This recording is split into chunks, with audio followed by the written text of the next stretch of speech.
Chapter 892. With that, Wuming waved his hand, and Azh-Dakaha's three-headed dragon body appeared in the center of Wuming's dragon claw. Wuming tapped Azh-Dakaha's body lightly, and for some unknown reason, Azh-Dakaha's body instantly disintegrated into mysterious particles, and all of them were absorbed into the newly created spirit base by Wuming. In that case, Collis, you must complete the absolute evil problem first. After all, if he did not complete the absolute evil problem first, this spirit base would not be able to be used in the singularity. Yes, Master. The dragon horn on Wuming's head responded. Then, Wuming gave Collis the authority. After everything was ready, Wuming tapped his spirit base lightly. Go. A summoning magic circle appeared under the spirit base's feet, and in an instant, Wuming's spirit base disappeared. Collis, Enkidu, I'll leave it to you. Wuming finished and fell into a deep sleep. The moment Wuming fell into a deep sleep, the golden chains wrapped around Wuming's dragon claw rattled, and as if they were endless, they danced around the entire route, as if they were protecting Wuming, who was at the center of the platform. At the same time, the dragon horn on Wuming's head also glowed, as if it was using Wuming's authority to do something. Soon after, the entire route fell into darkness once more. Only the golden chains that covered the route and Wuming's dragon horn headdress shone, both of them fulfilling their duty to the fullest. In the northern fir forest, in an inconspicuous bush, a magic array suddenly appeared and glowed brightly. The light of the magic circle disappeared, and the magic circle lost its form, but a figure appeared in the bush. How did I end up here? Wuming walked out of the bush, took off the grass and other things on his body, and used magic to transform into a set of Uruk clothes. Wuming began to complain. By the way, this should be Gorgon's territory, right? How did I end up here? When Wuming inserted the spirit base into the Mesopotamia singularity, he clearly aimed in the direction of the Uruk, and Wuming thought that no matter what, he could at least get closer to the Uruk. But instead of getting close to the Uruk, he ended up near the enemy's base. Although Gorgon said that she would not come out of her temple before she recovered, if Wuming, who once heavily injured her, appeared in front of Gorgon's gate again, she might not be able to resist the urge to come out and beat him. In any case, I should leave this place first. As for the idea of taking advantage of this opportunity to kill Gorgon, Wuming had considered it before, but the real enemy was probably not Gorgon. Wuming thought of the dream he had the night when he left the Quetzalcoatl's territory. At that time, Wuming only sensed that there was a stronger enemy behind all this, and according to his discussion with Gilgamesh and Merlin, that existence was probably the real Tiamat. He did not know what effect eliminating Gorgon would have on Tiamat. If it could weaken Tiamat, it would be best, but if Gorgon's death caused Tiamat to appear in person, it would be really bad. Collis hadn't dealt with the absolute evil issue yet, and Wuming's current spiritual base was temporarily no match for Tiamat, so he had to wait for a while. Then, according to his own judgment, Wuming began to move in the direction of the Uruk. In order to avoid encountering magical beasts that might exist in the fir forest, Wuming did not choose to directly pass through the fir forest. Instead, he chose to detour to the highlands in the southwest, preparing to return to the Uruk from there. Even if it was a magical beast, it was impossible to run to such a desolate place. That was why Wuming chose this place. Standing on a bare mountainous platform, Wuming couldn't help but complain. If the magical beasts can detour from the mountainous area, perhaps the Uruk will be doomed. But that was impossible. Gorgon alone couldn't produce a large number of magical beasts with the ability to fly or travel in the highlands. Besides, if it could, perhaps Gorgon would have done so long ago and there would be no need for it to fight to the death with the humans on the magical beasts' front. Could it be that Gorgon was waiting for something?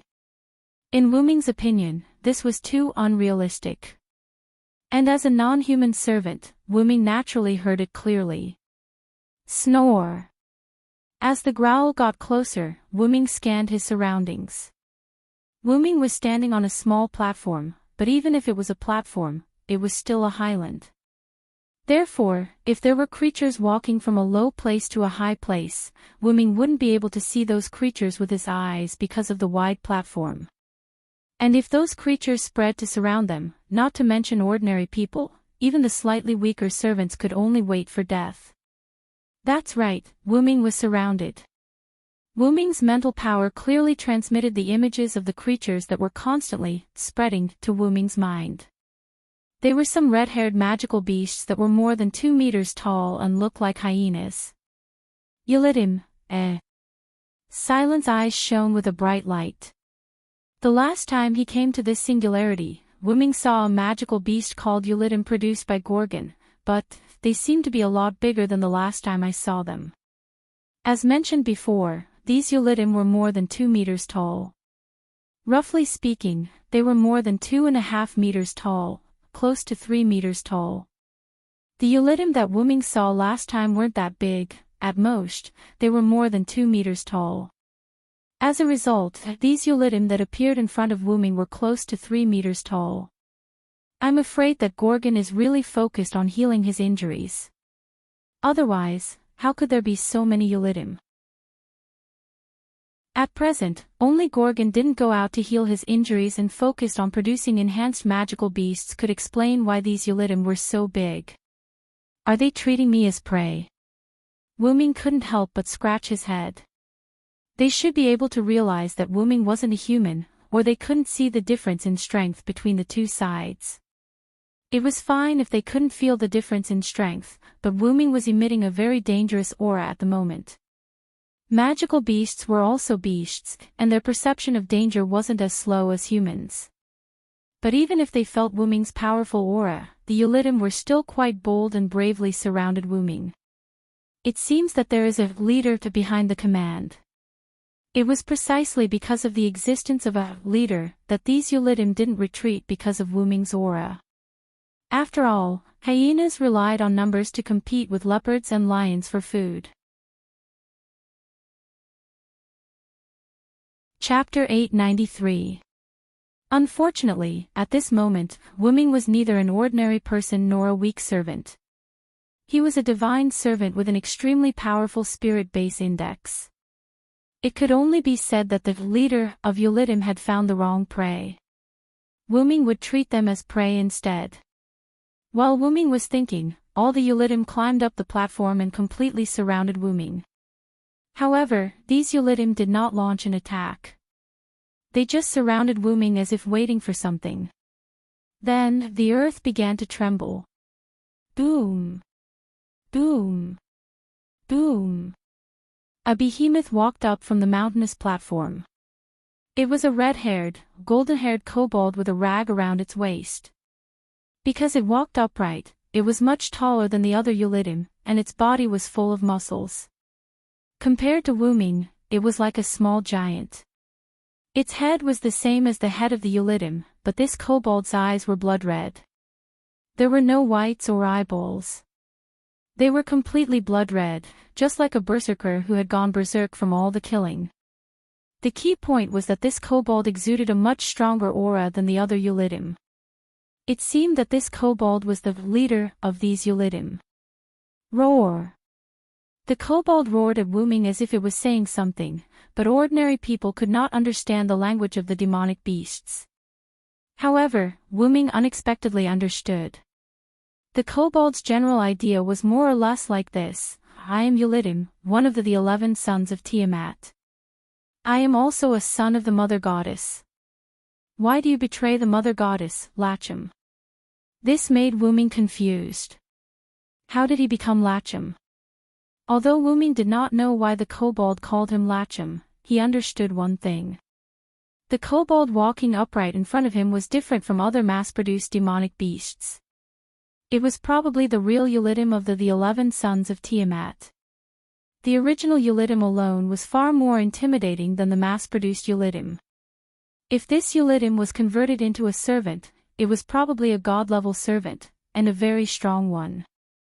There were also levels in the god level. Take Absolute Evil's avatar for example. Absolute Evil's two-headed dragon avatar was mostly a 5-digit number, which was a god-level disaster. But first of all, anything above 5 digits was a god level. And if the Ulidim in front of Wuming was a god-level servant, it was at least a top-level god-level servant. Legend has it that the god Kingu led the 11 sons of Tiamat to fight against the Sumer gods. Although the result was a defeat, the fact that the 11 sons of Tiamat could fight against the Sumer gods was enough to show the strength of the 11 sons of Tiamat. If such an existence interfered with the demonic beasts in the north wall, even if there were many servants on the front line, it would be quite difficult to resist. Not to mention that this guy seemed to be quite smart. As for why? Just based on Wu Ming's encounter with Ulidim in this mountainous region. Wu Ming wanted to bypass the demonic beasts in the north wall through the southwest mountains and return to Uruk. And these Ulidim happened to ambush Wu Ming. Obviously, these Ulidim came here in advance. In that case, could Wu Ming think that these Ulidim were also preparing to bypass the demonic beasts and attack the Uruk?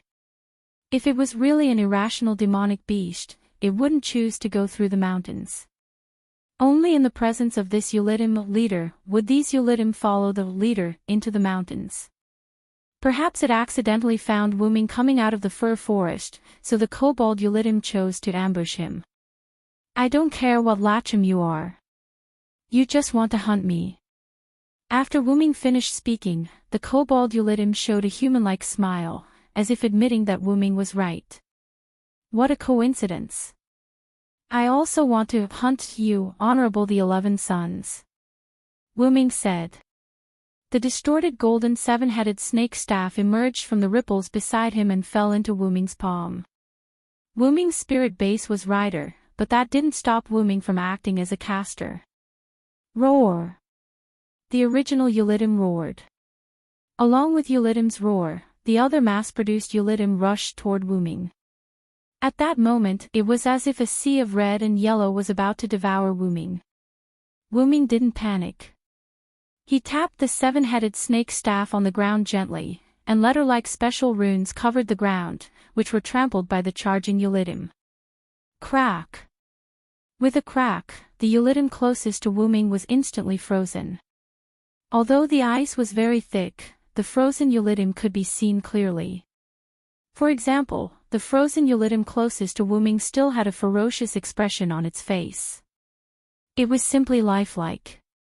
Whether it was the rippling hair due to running and jumping in the ice, or the unknown shredded flesh between its teeth, Wu Ming saw it all. Feeling the chill of the ice, some of the unfrozen Ulidim in the rear felt a little afraid and took 2 steps back. But because of the original Ulidim, they didn't dare to run away directly. Even if the minions are strengthened, they are still minions. Silent Wonder tapped the ground with his 7-headed snake staff once more, shattering the ice that sealed Ulidim. Ulidim and the rest of the ice turned into fine powder and scattered on the ground. The ground was covered in a layer of white, without a single trace of blood to be seen. This made the mass-produced Ulidim even more terrified. Some of them even turned around and ran away in fear. But in the next second, these mass-produced Ulidim were smashed into pieces by several other Ulidim that flew out of nowhere. Disgusting purplish-black blood splattered all over the ground, and indistinguishable broken limbs and flesh splattered everywhere. The remaining nerves made some of the flesh move twice, but it soon returned to normal. How cruel! Wu Ming narrowed his eyes and looked at the kobold Ulidim who had retracted its hand. He clearly saw that the kobold had casually grabbed a few Ulidim around it and threw them at the fleeing Ulidim. It seemed that the kobold didn't treat these mass-produced Ulidim as its own kind, but as tools instead. Roar! The kobold Ulidim roared a few more times, as if reprimanding these Ulidim for being useless. When the remaining Ulidim heard their leader's words, they slowly retreated from the platform. In an instant, only Wu Ming and the kobold were left on the platform.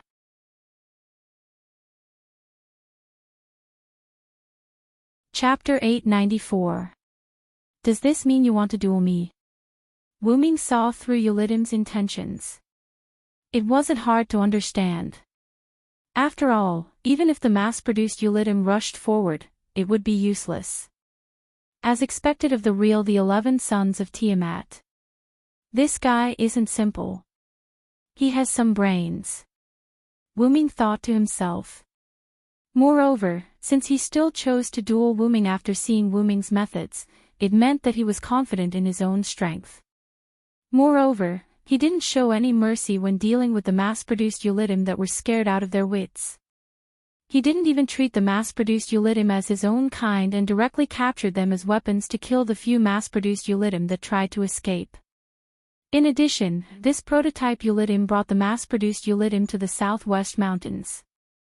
It was very likely that he wanted to bypass the front line of the demonic beasts and go to the Uruk. Such a smart, powerful, and resourceful demonic beast. If this guy was allowed to return to the fir forest, who knew how much damage it would cause to the demonic beast's front line? I can't let him go. This was Wuming's thought at the moment. Coincidentally, Ulidim also had the same thought at the moment. From the beginning, Ulidim commanded the mass-produced Ulidim to ambush and hunt. In fact, he was preparing to devour the traitor of the 11 sons of Tiamat. The cunning kobold Ulidim clearly knew that his compatriot Lachima, Wuming, had betrayed the mother goddess. Hunting Lachima would not only help the mother goddess get rid of a scourge, but it would also strengthen itself by devouring its own kind. Why not? I can't let him go. This was also Ulidim's thought at the moment. A servant and a demonic beast looked at each other. A battle was about to break out. Roar! Ulidim roared. He didn't use any weapons and rushed at Wuming barehanded. It seemed that he was very confident in his physical strength. Wuming, on the other hand, used the Yggdrasil spell on the staff of Anzirgong to test Ulidim. Fire, ice, holy light, darkness, lightning, and even poison. All sorts of magical attacks were unleashed by the staff of Anzirgong, but none of them had any effect on Ulidim. However, no matter what, these spells should have been able to hinder Ulidim for a moment or two. In the end, Ulidim didn't seem to be hindered at all. In the blink of an eye, it had reached Wuming's side and used its sharp claws to viciously swipe at Wuming. Although Tiamat and the 11 beasts were all defeated and killed by Sumer, this didn't mean that the 11 beasts were weak. On the contrary, they were very strong. The 11 sons that Tiamat gave birth to did not possess the authority of a god because they were demonic beasts. They were only born as demonic beasts that far surpassed the Sumer gods in terms of physical strength. They perfectly matched the strength of the demonic beasts born by the gods of creation. The magic of the staff of Anzirgong had no effect on Ulidim, one of the 11 demonic beasts that could fight against the gods. Wuming, who had guessed this result, used the substitute magic of the staff of Anzirgong to block Ulidim's claw attack. Then, Wuming put the staff of Anzirgong aside and let it float beside him. Then, he unhurriedly took out an ancient book from the golden ripples and opened it. It was the nameless spellbook that Wuming hadn't used for a long time. The nameless spellbook recorded all the magic related to YGG-SALL. Logically speaking, it should not have any offensive capabilities. The only reason the Shuoyu Mansion's temple could use the power of the nameless spellbook to release magic was because the Shuoyu Mansion was a silent temple. Therefore, he had a deep understanding of the useless Wuming of the nameless spellbook. As early as the root, Wuming had already transformed the nameless spellbook into a spellbook that could release the magic recorded in the book. If this was put in the lunar world, it would be the original spellbook of the original spellbook. In short, it was a super dangerous original spellbook. Since Wuming wanted to make a cameo appearance as caster, then he would definitely make a good cameo appearance. For example, he would use this spellbook. At the moment when Wuming took out the spellbook, Ulidim, who felt a sense of crisis, quickly retreated and took the initiative to open a distance from Wuming. As a magical beast, its beast instinct told it that if it rushed up, it was likely to be injured. It turned out that Ulidim's feeling was not wrong. A wind blade appeared around Wuming. It was a penetrating magic that could not be defended against, and its level was naturally the 10th order. Even if Eulitim's physical fitness was high, it would still be afraid when it encountered penetrating damage. You're quite alert. Wu Ming smiled. Indeed, if Eulitim rushed up just now, it would indeed be injured, or even lose an arm or a leg, so Eulitim and Wu Ming opened a distance. However, Silent Cry's initial goal wasn't to cast a penetrative tier 10 spell, but rather a supreme spell. The penetrative tier 10 spell was just a side dish that came along with it. At the moment when Wu Ming took out the Nameless Spellbook, he activated the plural supreme magic recorded in the Nameless Spellbook and entered the pre-roll. The supreme magic of Yggdrasil was a special skill with a very long pre-roll time. Generally, it was either an ambush in advance or using a Krypton item that could shorten the pre-roll time to achieve the effect of instant activation. The supreme magic recorded in the Nameless Spellbook was not immune to this drawback, and it also had a very long pre-roll time. But coincidentally, Wu Ming happened to have a Krypton item that could shorten the pre-roll time to instant activation. If the Kobold Eulitim had rushed up, Wu Ming would have immediately used the Krypton item, and Eulitim would have been covered by the supreme magic in an instant. But because of the penetrating magic surrounding Wu Ming, Eulitim did not rush up to Wu Ming, so Wu Ming did not activate the Krypton item. At the same time, because supreme magic users did not have any attack power when they were pre-roll, Eulitim was not too worried. It was only a little wary because of the penetrating magic surrounding Wu Ming. Simply put, it did not discover the existence of a supreme magic spell. The reason why the 11 magical beasts could not defeat the gods of Sumer was because they did not have the authority of the gods. In the end, they were defeated and killed by the gods who had the authority of the gods. And the plural supreme magic was comparable to the attack of the gods' authority. What Eulitim did not know was that although it had opened a distance from Wu Ming, it was still within the range of the supreme magic spell. Simply put, Eulitim was already half a step into the kingdom of death. Bang!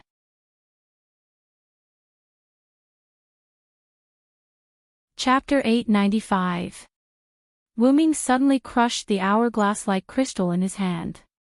In an instant, extreme energy covered the surroundings with Wu Ming as the center.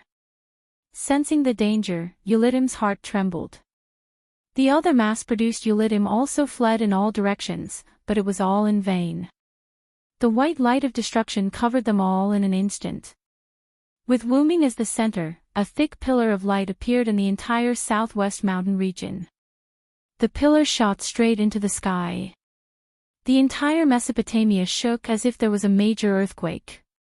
Even the Abif mountain in the northwest was shaken. Although they were demonic beasts, they were still children raised by Mother Earth. At this moment, the earth was angry. Although the demonic beasts that were attacking the north wall didn't panic to the point of running away, they subconsciously stopped their current actions due to the earthquake and stood rooted to the ground. Leonidas I, who was commanding the soldiers, was also shocked by the earthquake. However, he quickly realized that the earthquake wouldn't affect the north wall much. Now. Therefore, Leonidas I took the opportunity to command the soldiers to deal a heavy blow to the demonic beasts that were rooted to the ground due to their instincts. But then, the demonic beasts seemed to have been commanded and retreated one after another. Leonidas and the soldiers weren't surprised. They didn't chase after the demonic beasts. Instead, they cleaned up the battlefield. Rescuing the wounded, retrieving the corpses of the soldiers, cleaning up the wreckage of the demonic beasts, there were still many things to do. What happened over there? After that, Leonidas I looked in the direction of the pillar of light that was still continuing. Leonidas I shook his head silently. As the front line, all he needed to do was to defend. Anyway, King Gilgamesh in the Uruk must have seen it. There was no need for him to worry. Although the pterosaur acted as a carrier pigeon, it's still not as good as the wind demon. Leonidas I muttered to himself. He turned around and joined the ranks of cleaning up the battlefield. Leonidas I was right. The giant pillar of light covered such a wide area and was so powerful that the entire Mesopotamia could see it, not to mention the Uruk. The Uruk people all knelt on the ground. They all thought that God had appeared, and they all prayed devoutly. At the French skylight at the top of the tower, the sage king, Gilgamesh, who had returned from searching for the elixir of immortality for half a year, and the current chief priest, Siduri, stood together at the window and looked towards the southwest. Originally, Siduri had rushed over to report the earthquake to Gilgamesh in a panic. However, under the influence of Gilgamesh's calm aura, Siduri had also become calm. When the earthquake gradually subsided and the pillar of light slowly faded, Gilgamesh finally spoke. Hyunryong's return has already caused such a huge impact. How ostentatious! Upon hearing this, Siduri's face lit up with joy. King Gilgamesh. Are you saying that Lord Hyunryong is back? Siduri was still wondering what made King Gilgamesh put aside his work and observe. It turned out that Lord Hyunryong was back. Since Wuming and Gorgon were both injured, Gorgon was seriously injured and returned to his temple to recuperate, and Wuming directly disappeared. The Uruk people fell into a temporary panic. After that, it was Gilgamesh who spoke again to cheer the people up. The people who had not completely separated themselves from the gods naturally fell into a depression once again because of Hyunryong's return to fight against the enemy. The most serious one was Siduri. As a god who sincerely cared for the people of Mesopotamia, Hyunryong's temple was close to the Uruk and he worked for the people. Later on, he almost replaced the idol Ishtar as the Uruk city god. This made Siduri's devotion to Hyunryong surpass that of most other gods. She was even willing to sacrifice her life for Hyunryong. However, Hyunryong sacrificed himself in the process of fighting against the enemy god and disappeared again. How could this not make Siduri's heart not ache? However, as the chief priest, Siduri could not abandon her duties because of heartache and sadness. Perhaps because Gilgamesh noticed that Hyunryong's departure was a big blow to the Uruk, King Gilgamesh made a new speech to cheer up Siduri and even the entire Uruk people and restore their previous extremely optimistic state. However, this did not mean that Siduri would not be sad about Hyunryong's departure. Almost every few days, Siduri would go to the temple abandoned by Hyunryong to pray. Therefore, Siduri was quite excited when she heard the news of Hyunryong's return. Probably Hyunryong wanted to go from the highlands in the southwest to the Uruk, but he encountered Tiamat's 11 magical beasts and fought with them. As Gilgamesh spoke, he returned to the throne behind him, sat down, picked up the clay tablet, and began to deal with various affairs. "My king, should I send someone to welcome Lord Xianlong?" Greeting the return of a deity that he had devoutly believed in was something that should be done. Not only that, since Wuming could fight with the enemy in the southwest, it must mean that there were enemies there. Since there were enemies, it was hard to guarantee that there would be reinforcements. In the current situation, if more than half of the 11 sons of Tiamat besieged Hyunryong, there would definitely be an accident. A lot of things had happened in the past 6 months. After Gorgon was seriously injured by Wuming's self-destruction, he had been holed up in his temple in the fir forest all day long. Because of the battle between Hyunryong and Gorgon, the magical beasts produced by Gorgon were basically affected, causing a lot of casualties. The north wall was not attacked for a long time. However, on a certain day 3 months later, a large number of magical beasts flocked to the north wall, and there were 11 magical beast commanders with strength comparable to gods. They called themselves the 11 sons of Tiamat, and the existence that looked like Enkidu was one of them. If King Gilgamesh did not summon many servants to assassinate the 11 commanders at the cost of sacrificing themselves to buy time for the north wall, perhaps the north wall would have been breached by now. Even if Gorgon himself came in person, he would definitely choose to retreat after receiving that attack. "Don't worry about Hyunryong," Gilgamesh said while constantly changing the clay tablet in his hand. One by one, he quickly corrected the instructions on the clay tablet. Gilgamesh saw the attack just now. That kind of attack was like the combination of multiple military noble phantoms. Even Gorgon would certainly be injured, let alone the magical beasts. But Siduri still wanted to say something, but at this time, Gilgamesh put down the clay tablet in his hand and looked up as if he could not stand Siduri anymore. Which servants are there in the south now?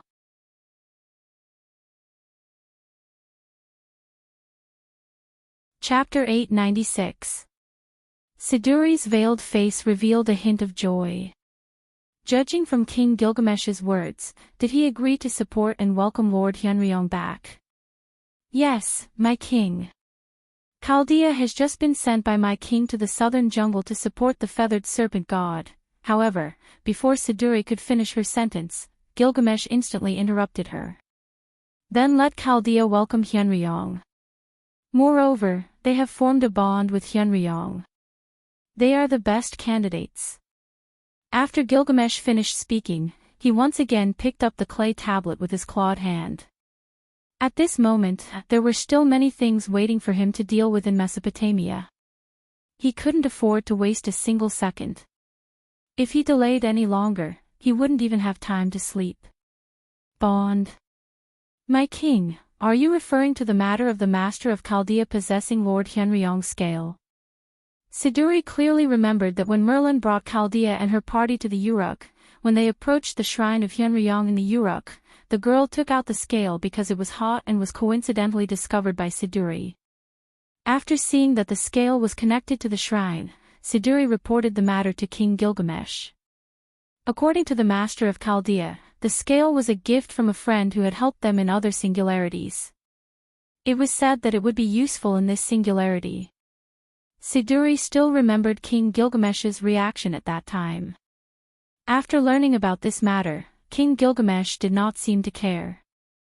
However, when he met the master of Chaldea, the first thing he asked was to see the hot dragon scale. He was obviously anxious, but he had to show a calm expression. Siduri did not know what to say about King Gilgamesh. After confirming that it was a dragon scale condensed from Hyunryong's magic, Gilgamesh was very happy to give the master of Chaldea and her followers an extraordinary trial. At that time, Siduri wondered if King Gilgamesh wanted to kill Chaldea and her party. After that, it was said that the people in the Chaldea organization were in an uproar. It would be a joke if they died in the hands of their allies after passing through 6 singularities. However, because of this, Chaldea also confirmed that King Gilgamesh was really a former tyrant. In short, a certain person who sounded like a loser to Siduri had a shadow in her heart. In the end, it was King Gilgamesh's court magician, Merlin, who brought Chaldea and her party back. Under the condition of not touching King Gilgamesh's bottom line, he helped Chaldea and her party a little. This allowed Chaldea and her party to barely pass the trial. This king is especially strict with outsiders who suddenly join because the entire Mesopotamia has become extremely dangerous. Although you barely passed, you completed it with the help of Merlin. This is enough to prove that you are not qualified. You should train in the Uruk for a period of time first, bastards. Siduri wanted to complain. It was King Gilgamesh who was interested in Chaldea and her party because King Hyunryong entrusted them with a dragon scale and went overboard. However, what King Gilgamesh said was true. The current situation in Mesopotamia was extremely dangerous. The strengthened demons and the number of demon commanders that still existed not only made the northern wall miserable, but also made Uruk, the rear of the army, constantly vigilant. One of the 11 sons of Tiamat, a four-legged serpent-type demon known as Musu Hushio. Half a year ago, when the 11 demon commanders appeared, they led a large number of Musu Hushio to attack Uruk from underground. Because of the sudden attack, they had to sacrifice a servant called Saber, swordsman, summoned by King Gilgamesh to suppress the demons that attacked from the ground. However, the demonic beast commander who personally led the demonic beasts to attack was also killed. In terms of war losses, neither side gained an advantage. The demonic beasts lost an extremely powerful demonic beast commander, and the human side lost an equally powerful servant. Although there were no more incidents of monsters attacking from underground, Gilgamesh still carried out a defense against the monsters underground.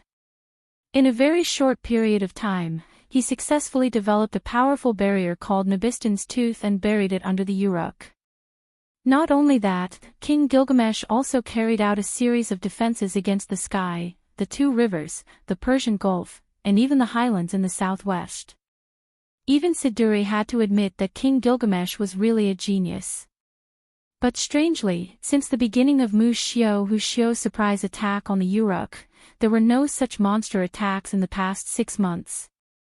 Perhaps they were too cautious, but almost all the monsters attacked from the north. However, King Gilgamesh proposed the possibility of waiting for the humans to relax and then take them down in one fell swoop. Therefore, even if there were no monster attacks, they had to be vigilant in the rear.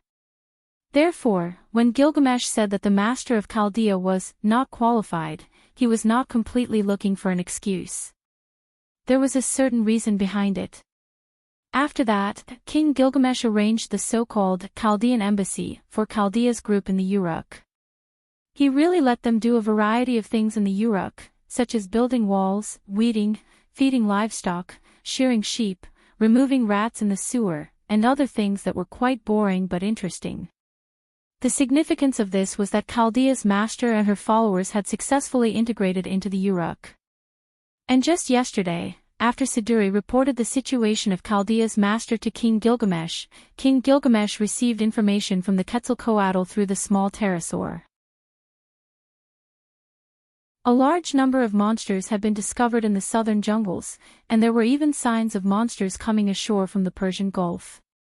However, the monsters had become their own people, and the Quetzalcoatl worked together with Gilgamesh's soldiers to repel them.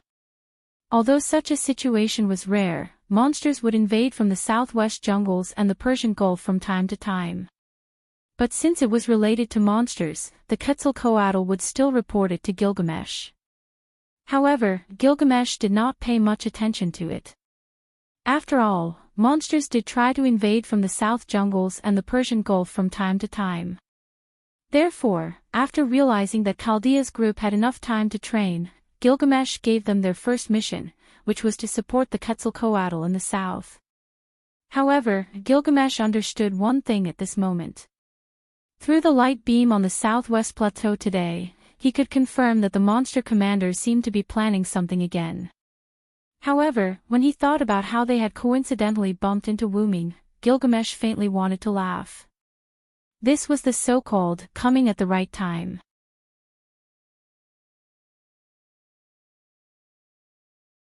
Chapter 897.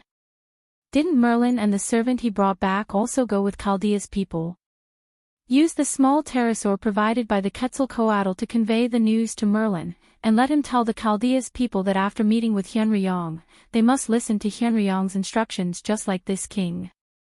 Although the Uruk also had carrier pigeons, ever since the Quetzalcoatl turned against them, the Uruk began to use the small communication pterosaur provided by the Quetzalcoatl. It had to be said that this small pterosaur was better than the carrier pigeons in all aspects. That's all. We'll talk about other things when Hyunryong returns to the Uruk. After Gilgamesh finished speaking, he stopped talking and focused on dealing with various matters on the clay tablet. Yes, King, I'll do it right away. Siduri responded and left the throne room. Southern jungle. The hot and humid environment made the group of people who came from the Uruk to support them suffer. Especially Gadotsi, the people accompanying her were either servants or subservants. Only Gadotsi was a pure human. Moreover, the magic concentration in Kanzaki was much higher than in the sixth singularity. If it weren't for the magic dress specially made for Gadotsi by Leonardo da Vinci, perhaps Gadotsi wouldn't be able to move so freely in this singularity. However, even with the magic dress, the magic atmosphere of Kanzaki and the humid tropical jungle still made Gadotsi breathless. Leopard Man, San, haven't we arrived yet? Matthew, who noticed that his senpai was quite uncomfortable at the moment, asked the servant leading them in front, the god Sama who claimed to be the Leopard Man but seemed to be a comedic character. As Matthew understood, this servant looked like an older girl wearing a leopard costume. The item on the ground that looked like a spear was more like a large toy than a weapon. Right away, the leopard man, who was defined as a strange servant by Matthew, turned around and smiled at Matthew rather reluctantly.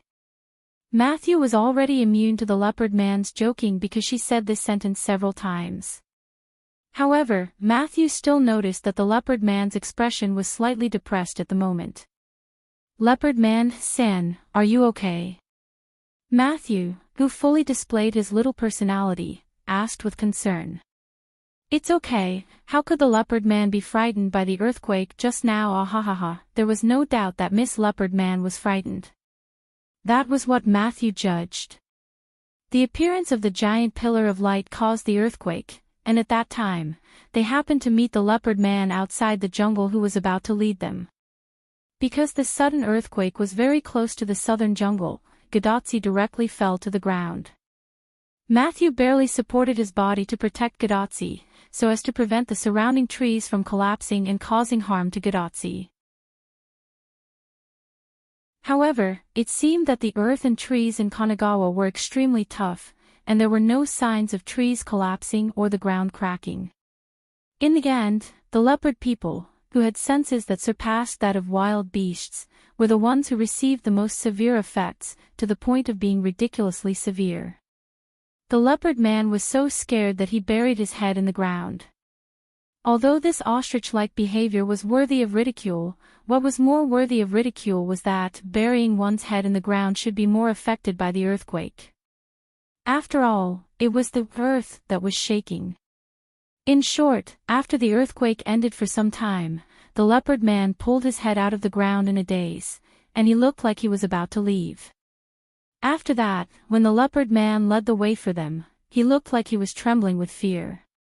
In short, the leopard man at this moment was very unreliable. Matthew, who understood this, sighed helplessly, but even if they didn't know when they would reach their destination, they still had to go on. Thinking of this, Matthew looked at the cloaked girl who followed them silently behind them, the servant who claimed to be Anna. Anna, who was good at using sides, didn't panic much during the earthquake. She was almost unaffected by the earthquake.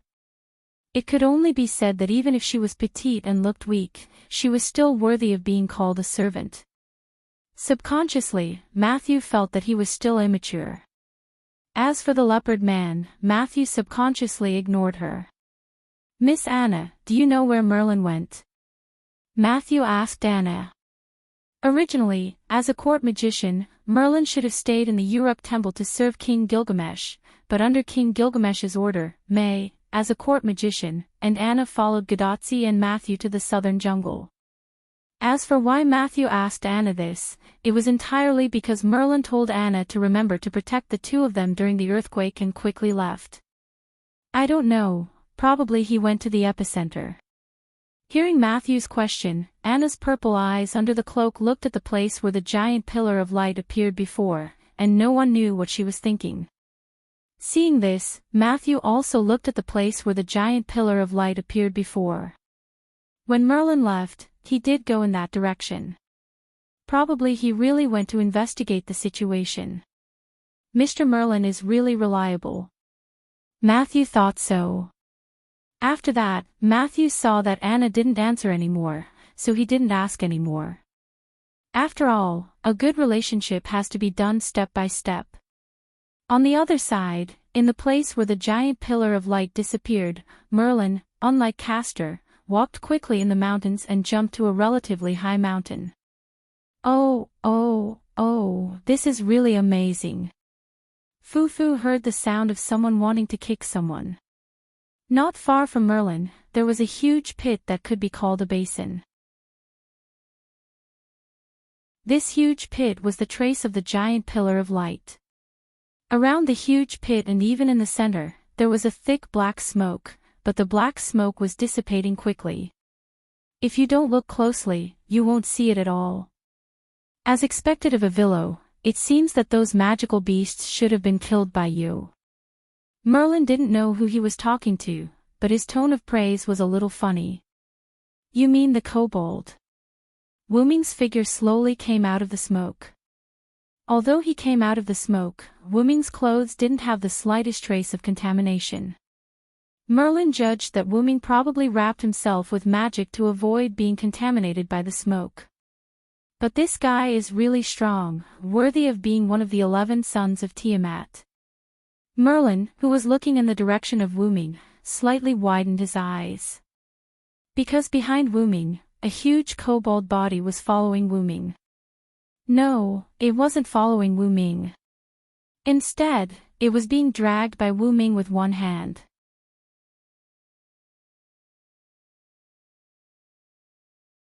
Chapter 898. Wuming dragged the blackened world of Warcraft Eulidium with one hand. When he walked out of the smoke, Wuming threw Eulidium heavily. Thump. There was a loud noise, and dust flew everywhere. With Wuming's strength and Eulidium's body weight, a huge crater was created on the ground. As expected of our British silver dragon, Vero. Speaking of which, is he dead? Merlin jumped down from the high ground and walked on hurriedly to the large piece of mixed black flesh. Although I think it should be dead after taking that hit, it's a pity. Wuming shook his head. This guy was still alive. It could only be said that it was worthy of being the original demon born from Tiamat. Its body was so strong that it was able to survive such an attack. Wuming's attack just now was multiple super-level magic, and this guy was still alive. Even if it was a servant, it would not survive such an attack, unless it had a special skill or a special noble artifact. But those mass-produced Eulidium should be dead. If multiple super-level magic couldn't even kill a mass-produced Eulidium, then it would be too cheap. It's not hard to understand why this guy is still alive. This is the so-called prototype. According to King Gilgamesh and my judgment, they are indeed Tiamat's the 11 sons. Merlin poked Eulidium with his staff and told Wuming his information. I've fought with it before, so I'm pretty sure of this. Then, Wuming walked to Eulidium's head and created a weapon with a high-grade item. He was ready to pierce Eulidium's brain through its eyes and kill it completely. Why did you abandon your mission and come to me? The reason Merlin appeared in this place must be because he had a mission. Otherwise, why would a court magician like him come to this border? While Wuming was talking, Eulidium's body shook a little. It was the desire to live. Wait. Wait. If it's not dead, don't kill it. Merlin grabbed Wuming's hand and quickly stopped Wuming's action, saving Eulidium, one of the 11 sons of Tiamat. Eulidium, who was still conscious, heaved a sigh of relief. Thanks to the Mother Goddess, Eulidium could breathe more air between heaven and earth. It felt like he was in the embrace of the Mother Goddess. It's Tiamat's son, and it's an existence that can be communicated with. It's a pity to kill it. In other words, Merlin wanted to take Eulidium as a prisoner to obtain information. Let me say this first. I don't think you can get any useful information. Wuming knew what Merlin wanted to do. It was nothing more than to use an illusion to obtain information. However, Wuming didn't think highly of Merlin, or rather, he didn't think highly of the magical beast. Wuming didn't think that this magical beast had any information in its head. The plan of the magical beasts was nothing more than to attack the humans. As the saying goes, counter soldiers with arms, water with an earth weir. Silent Wonder wasn't exaggerating. Since Silent Wonder had returned, he wasn't afraid of not being able to stop the attack of the magical beasts, even if it was a strengthened version of the magical beasts. No, Villo. A lot has happened in the 6 months you left Uruk. The magical beasts have undergone earth-shattering changes, and they have caused a very serious impact on this world. At that moment, Merlin didn't care about Eulidium's presence. He told Wuming some things. Half a year ago, 11 magical beast commanders who called themselves the 11 sons of Tiamat appeared. In order to eliminate the magical beast commanders, a magical beast commander attacked the Uruk and killed all his servants. The Sage King summoned new servants and established new defense systems in the sky, rivers, lakes, underground, and so on. Although it was just a general description and didn't explain the details, if the audience was Wuming, they would definitely understand. Don't think that it's easy for you to defeat Eulidium. This is a magical beast comparable to a god-level servant. Wuming was also aware of this fact. Previously, Eulidium had used only his body to resist the multiple supreme-level spells he had cast. Although Eulidium was already half-dead, the fact that he could withstand multiple supreme-level spells without dying was enough to prove his strength as a demon commander. Moreover, the servants summoned by King Gilgamesh basically killed a few magical beast commanders at the cost of 2-1 or even 3-1. That was why Gilgamesh chose to summon new servants. After all, there was a shortage of manpower.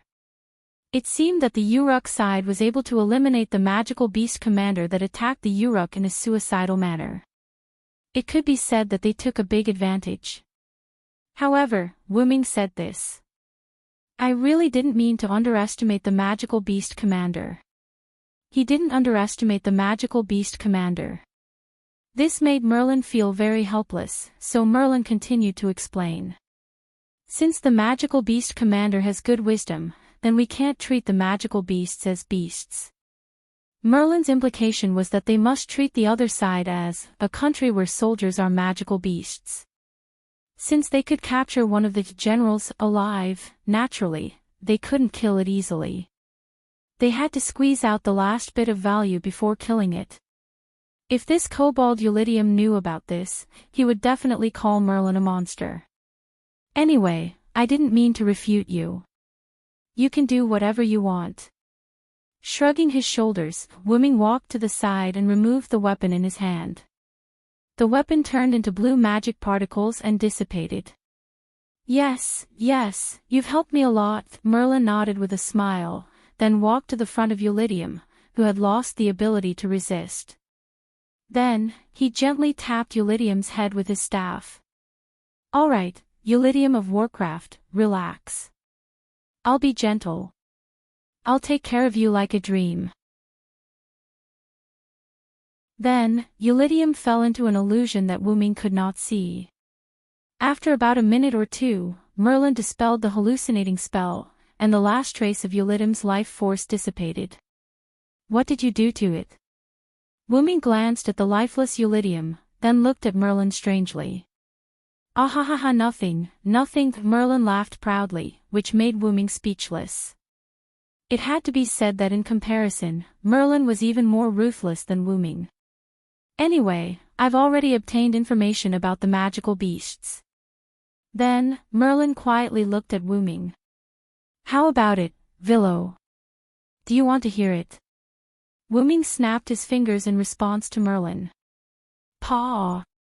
The instant he snapped his fingers, Eulidium's corpse instantly burst into flames. Although Eulidium had said that he wanted to eat Wuming, Wuming was not perverted enough to eat Eulidium. However, the sudden burst of flames gave Merlin a fright. Clearly, this was Wuming's answer to Merlin's question. Okay, calm down, I'll tell you now. As the flames burned, Merlin told him the information he had obtained from Eulidium's mind.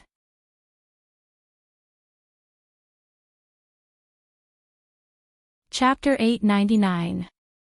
The magical beasts are preparing to attack the north wall and destroy it in one fell swoop. Is that so? Wuming replied to Merlin unhappily. After all, this didn't seem to be any important information. Not only that, the magical beasts are also preparing to launch a fierce feint attack on humans from the mountains in the northeast, the Persian Gulf in the southeast, and the highlands in the southwest. Depending on the conditions, they will turn the feint attack into their main force. If that's the case, we will be in danger. The strengthened magical beasts posed a great threat to humans.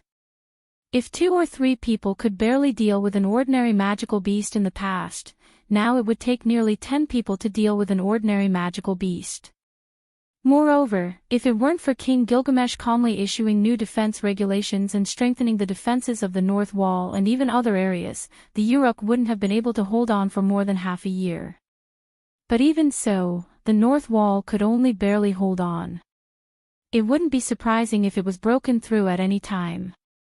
And if the number of magical beasts was large enough to besiege the Uruk from all directions, the humans in Mesopotamia would be completely finished.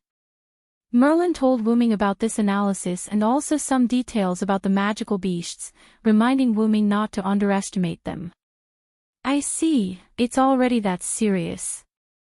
At this moment, Wuming had a thorough understanding of the current situation.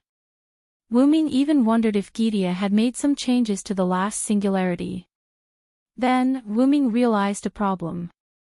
Speaking of which, does the commander of the magical beasts want to break the agreement of the three goddesses and include the Quetzalcoatl in the attack? Or has the fact that the Quetzalcoatl changed sides been exposed? The mountains in the southwest were adjacent to the forest of the Quetzalcoatl. Even if they went around the edge of the Uruk, they would still be considered to have stepped into the territory of the Quetzalcoatl. However, if they did so, they would be considered to have crossed the border. Therefore, if they wanted to cross the border and attack the Uruk from the southwest, they would have to face the wrath of the Quetzalcoatl. Although the commander of the beasts was at the level of a deity, the Quetzalcoatl was still one of the three goddesses in the alliance, an existence equal to Gorgon. Since they were intelligent, they wouldn't do something so ridiculous. Because the goddess of the underworld is unable to leave the underworld, the magical beast commanders haven't had any designs on her for the time being. I don't know whether the feathered god has been exposed or not, but from Ulidim's memories, the feathered god has indeed been included in their list of targets to be destroyed along with the humans. Through Ulidim's memories, Merlin knew that there would be a new magic beast commander coming to support Ulidim, preparing to annihilate the humans along with the feathered god. As for whether or not the feathered god's betrayal of the three goddesses' alliance was exposed, Merlin had no way of knowing. If the feathered god has to face more than 3 magical beast commanders, I'm afraid it will be difficult for the feathered god to deal with them, Merlin judged. The Quetzalcoatl that appeared in this world was only a servant.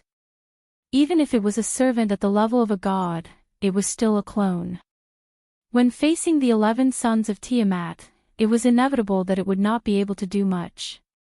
It's better not to underestimate the feathered god. Wuming did not think that the feathered god, as the main deity of South America, would be weak. Although Wuming used Enkidu to capture the feathered god at that time, if the feathered god had refused, the result would have been unpredictable. The most important thing was that the feathered god's heart was with the humans. Wuming only told the feathered god the fact that there is still hope for the humans, so the feathered god finally chose to compromise. King Gilgamesh also has great expectations for the feathered god. After the feathered god defected to our side, Gilgamesh let the feathered god expand the scope of the jungle, including the entire south and southwest into the feathered god's jungle. This is to guard against the magical beasts that try to bypass the north wall from the southwest plateau. Letting the feathered god guard the southwest was part of Gilgamesh's defense plan. However, it's better to be cautious. The servants on the human side dared to gamble, but the humans could not afford to gamble at the moment. If they failed, it was likely that they would lose everything. I'll go back to Uruk first and see the king. The current situation was not something that Wuming and Merlin could decide. They had to discuss it with Gilgamesh. By the way, why did you come to the remote border? Merlin didn't answer this question from the beginning. If it wasn't for the fact that Wuming was going to Uruk to find Gilgamesh, he almost forgot to ask Merlin the purpose of coming here. Actually, I accompanied the people of Chaldea to support the feathered god. When Merlin said that, Wuming's eyes lit up. Sure enough, Tachika and the others have arrived. They just arrived in Uruk not long ago. After being trained by King Gilgamesh, they began to carry out the king's first order. And that order was to support the jungle in the south. Sure enough, the speed of time passing is not the same. Wuming said to himself for a while. The speed of time passing was not the same. Wuming already knew that, so Wuming didn't make a fuss about it. If that's the case, then I won't go to Europe for now. No matter what, he had to meet Gadotzi and the others first. Gah! At this moment, a small pterosaur descended from the sky and came to Merlin's side. Oh, is this news from King Gilgamesh? Merlin untied the clay tablet fixed on the small pterosaur's back and handed it to Wuming. It must be related to you, you can take a look first. Indeed, as Merlin guessed, the clay tablet said that Merlin and Chaldea were to find Wuming and meet up with him, and they were to follow Wuming's instructions in the following operation. It's just for you to meet up with me. Wuming didn't read it out loud. After reading it, he crushed the clay tablet. Hey, I haven't read it yet. If King Gilgamesh knows about this, he will definitely blame me. Merlin looked like he was going to suffer. Don't I know you? Your skin is thicker than Chaldea. Wuming's implication was that Gilgamesh's scolding would not affect Merlin, and Merlin would still eat and drink as usual. As expected of my best friend, Villo, you really understand me, ha ha ha. Merlin laughed shamelessly. Let's go find Tachika and the others. Ignoring Merlin, Wuming stepped forward and walked in the direction of the jungle. Not good. Merlin's sudden shout made Wuming turn around helplessly. What's wrong? Because I fell behind halfway. I'm not sure where the destination is. Sorry. Merlin had an apologetic expression, but no matter how Wuming looked at it, Merlin's face was full of annoyance. If I'm not mistaken, it's Eridu. I've been there before, follow me. Thank you so much, as expected of my best friend. Accompanied by Merlin's strange laughter, the two entered the jungle from the opposite direction.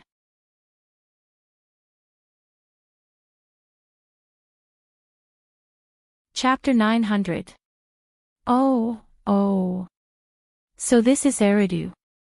Sure enough, due to the influence of the jungle, everywhere looks like a primeval forest. Merlin, who had followed Wuming to Eridu, exclaimed in surprise. If it's as you said, then the leopard man has already brought Tachika and the others here. They're most likely here. Wuming walked into Eric Metropolis. The people who were working hard to make a living were shocked when they saw Wuming. It's Hyunryong Sama. Hyunryong Sama. Hyunryong Sama has come to Eridu. But I heard that Hyunryong Sama sacrificed himself to fight the demonic beasts, you idiot.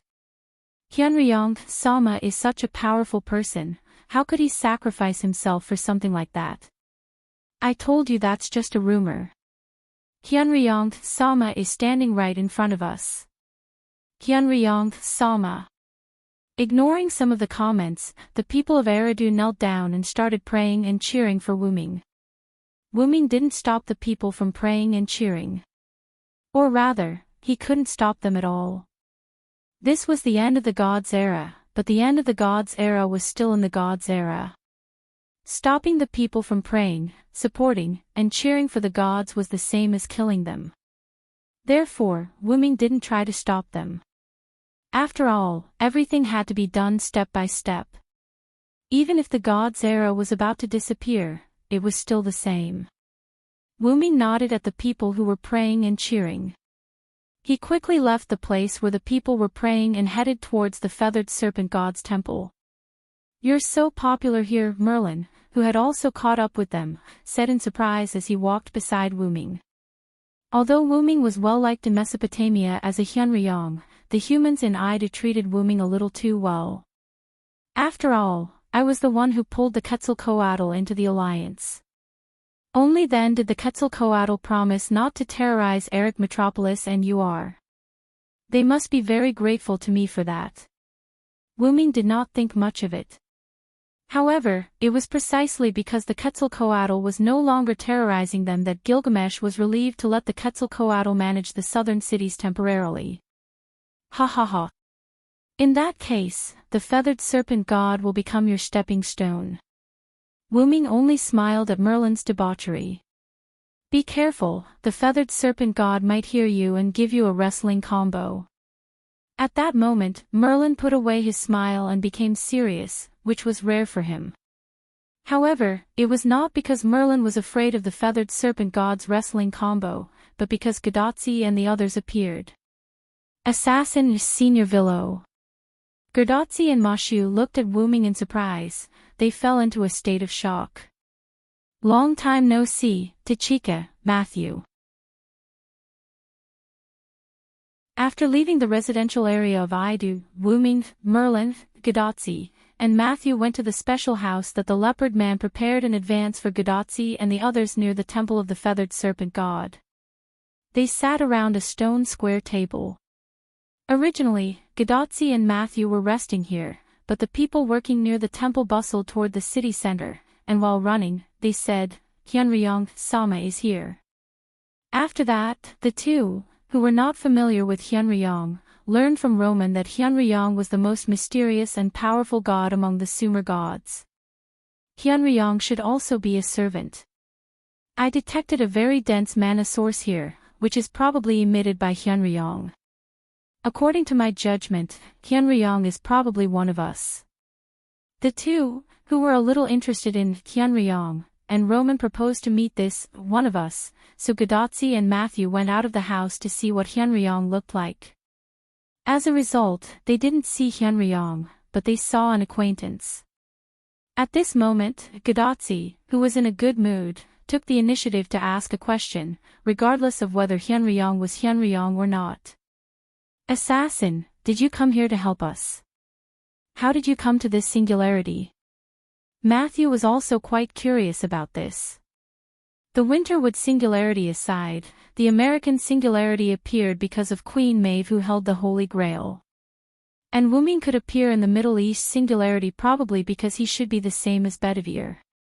At this moment, the Villo Senior, who could appear in the Mesopotamia singularity in BC made Matthew quite curious. It's normal that you don't know. Wuming didn't tell the two about his other identity, and when they met just now, Wuming had left the city center, and there were no citizens praying around him. Gadotsi and Matthew didn't know the identity of Wuming and Hyunryong. Actually, before Wuming could say anything, Merlin rushed to answer. He's a local, it's normal for him to appear here. And Merlin, who rushed to answer, was still playing dumb and keeping them in suspense. Mr. Merlin. What does this mean? Matthew was quite puzzled. Not only Matthew, but Gadotsi was also puzzled. Then, Gadotsi looked at her bracelet. Doctor, do you know what Merlin means? However, Roman, who was in Chaldea, didn't answer. Doctor. Doctor. Mashu also shouted a few words. Is he asleep? Gadotsi guessed. Yes, this is the almighty Leonardo da Vinci. Dr. Roman found it difficult to accept the reality and went to make coffee. Let this genius answer your doubts. Leonardo da Vinci's voice came from the bracelet instead of Roman. According to the test, the magic source that was suspected to be Hyunryong was actually emitted by the Villo. In other words, Dr. Roman's judgment was wrong. Gadotsi and Matthew didn't think there was a problem. However, Wuming, who saw this scene, smiled helplessly. These two little cuties were so natural that they didn't realize the real problem. Merlin, too, burst out laughing at this. What's the problem? Gadotsi was even more puzzled. She felt that what the others were discussing was not the same as what she and Matthew were discussing. In the end, Leonardo da Vinci told Matthew and Gadotsi the correct answer. Tachika, Matthew, it's not that Roman's judgment was wrong, it's because the Villo is Hyunryong. Leonardo da Vinci shut his mouth, Wuming shook his head helplessly, and Merlin also stopped laughing. The whole room was replaced by silence. In other words, the Villo is the mysterious Uruk Hyunryong. Dr. Roman, who came back from making coffee, said in shock. Hey. It could be said that Gadotsi and Matthew finally experienced the feeling when Dr. Roman's mentality exploded. It was worth celebrating.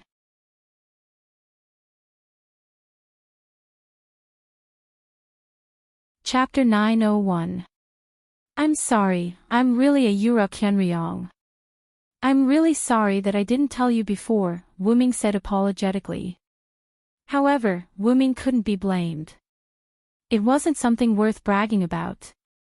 After interacting with Gadotsi and the rest for a while, Wuming had subconsciously forgotten that they didn't know about his other identities.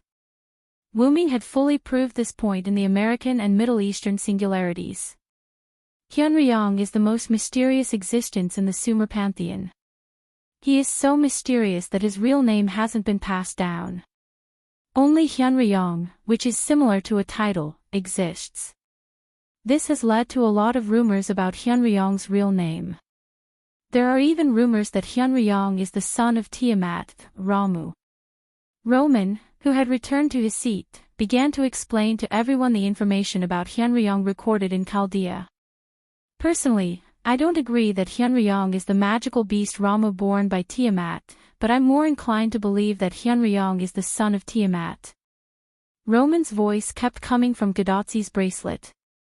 Gadotsi, Matthew, and even Merlin, as well as a petite girl whose face was covered by a hood, all listened silently as if they were listening to a story.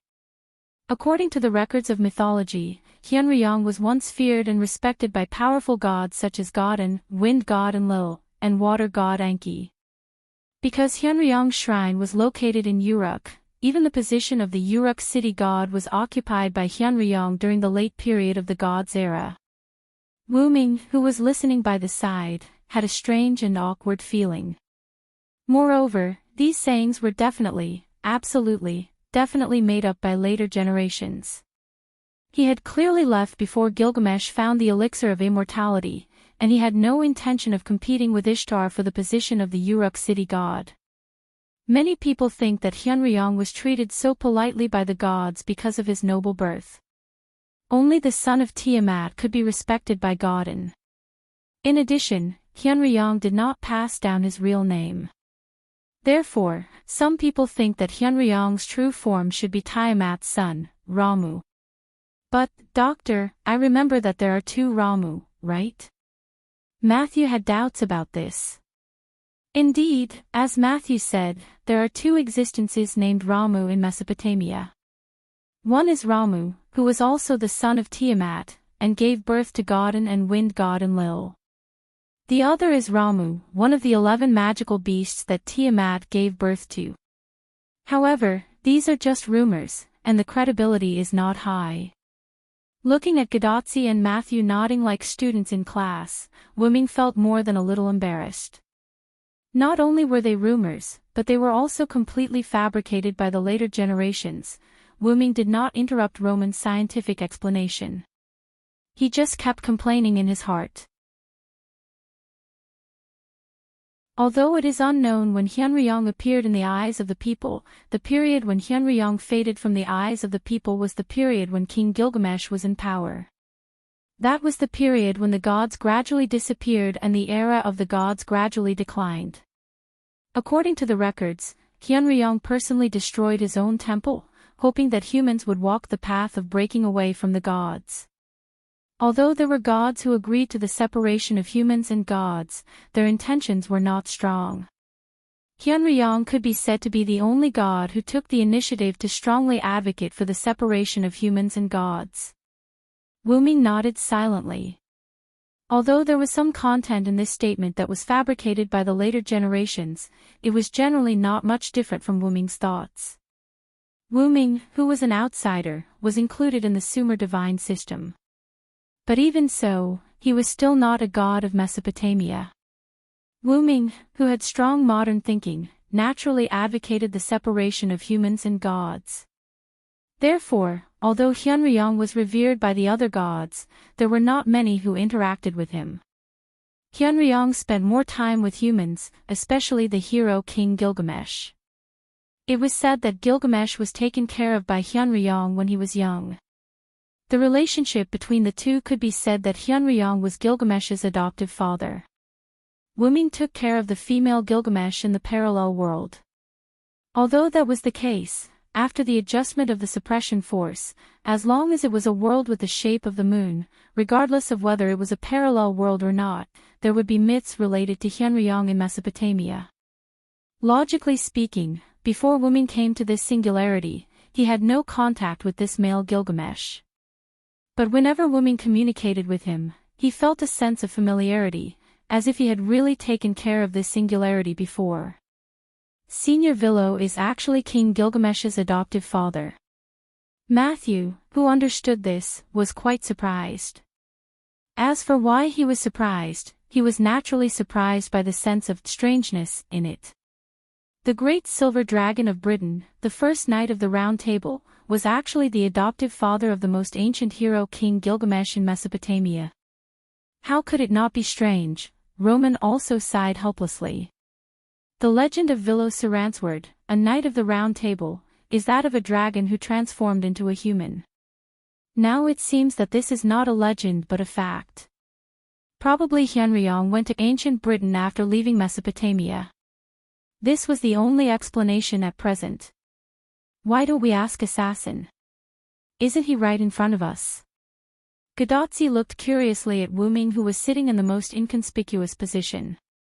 Since the person involved was present, why not just ask him? Matthew and Roman, who was now in Chaldea, were both stunned. Because of Wuming's silence at the beginning, coupled with Roman's extensive scientific knowledge, Matthew and Roman had subconsciously forgotten that the person involved was present at the scene. It seems, that is indeed the case. Matthew smiled awkwardly. Yes. Why didn't I think of it? Damn it. Roman's deafening voice made Gadotzi subconsciously move her arm away. Great, it's good that the person involved is present. I really don't understand why the Uruk Hyunryong is a knight of the Round Table Vilo. Sumer turned out to be a knight of the Round Table. This is so strange. Is it really okay for you to be so agitated? Wuming silently complained. You'll die of overwork if you're too conflicted, Roman. Wuming even heard Leonardo da Vinci's nonsensical teasing. How can it be so easy to die of overwork? If it was so easy, I don't know how many times I would have died of overwork. Ignoring the mutual teasing of the Chaldea duo, Matthew looked at Wuming with great seriousness. Senior Vilo, what is the truth? Matthew's small eyes sparkled with interest. Ahem. Matthew, you have to know that the reason why mystery is because of its uncertainty and, most importantly, confidentiality.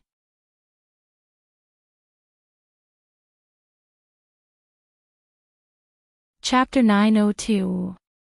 Wuming coughed and pretended to be serious, which made Matthew sit up straight. Ah. Yes, I'm sorry, Vilo-senpai, I've offended you. After all, the world of magic was all about concealment and mystery. It was likely that if the truth was exposed, it would have a certain impact on the Vilo-senpai. Matthew thoughtfully made up an excuse for Wuming. Only Merlin looked like he wanted to laugh but didn't dare.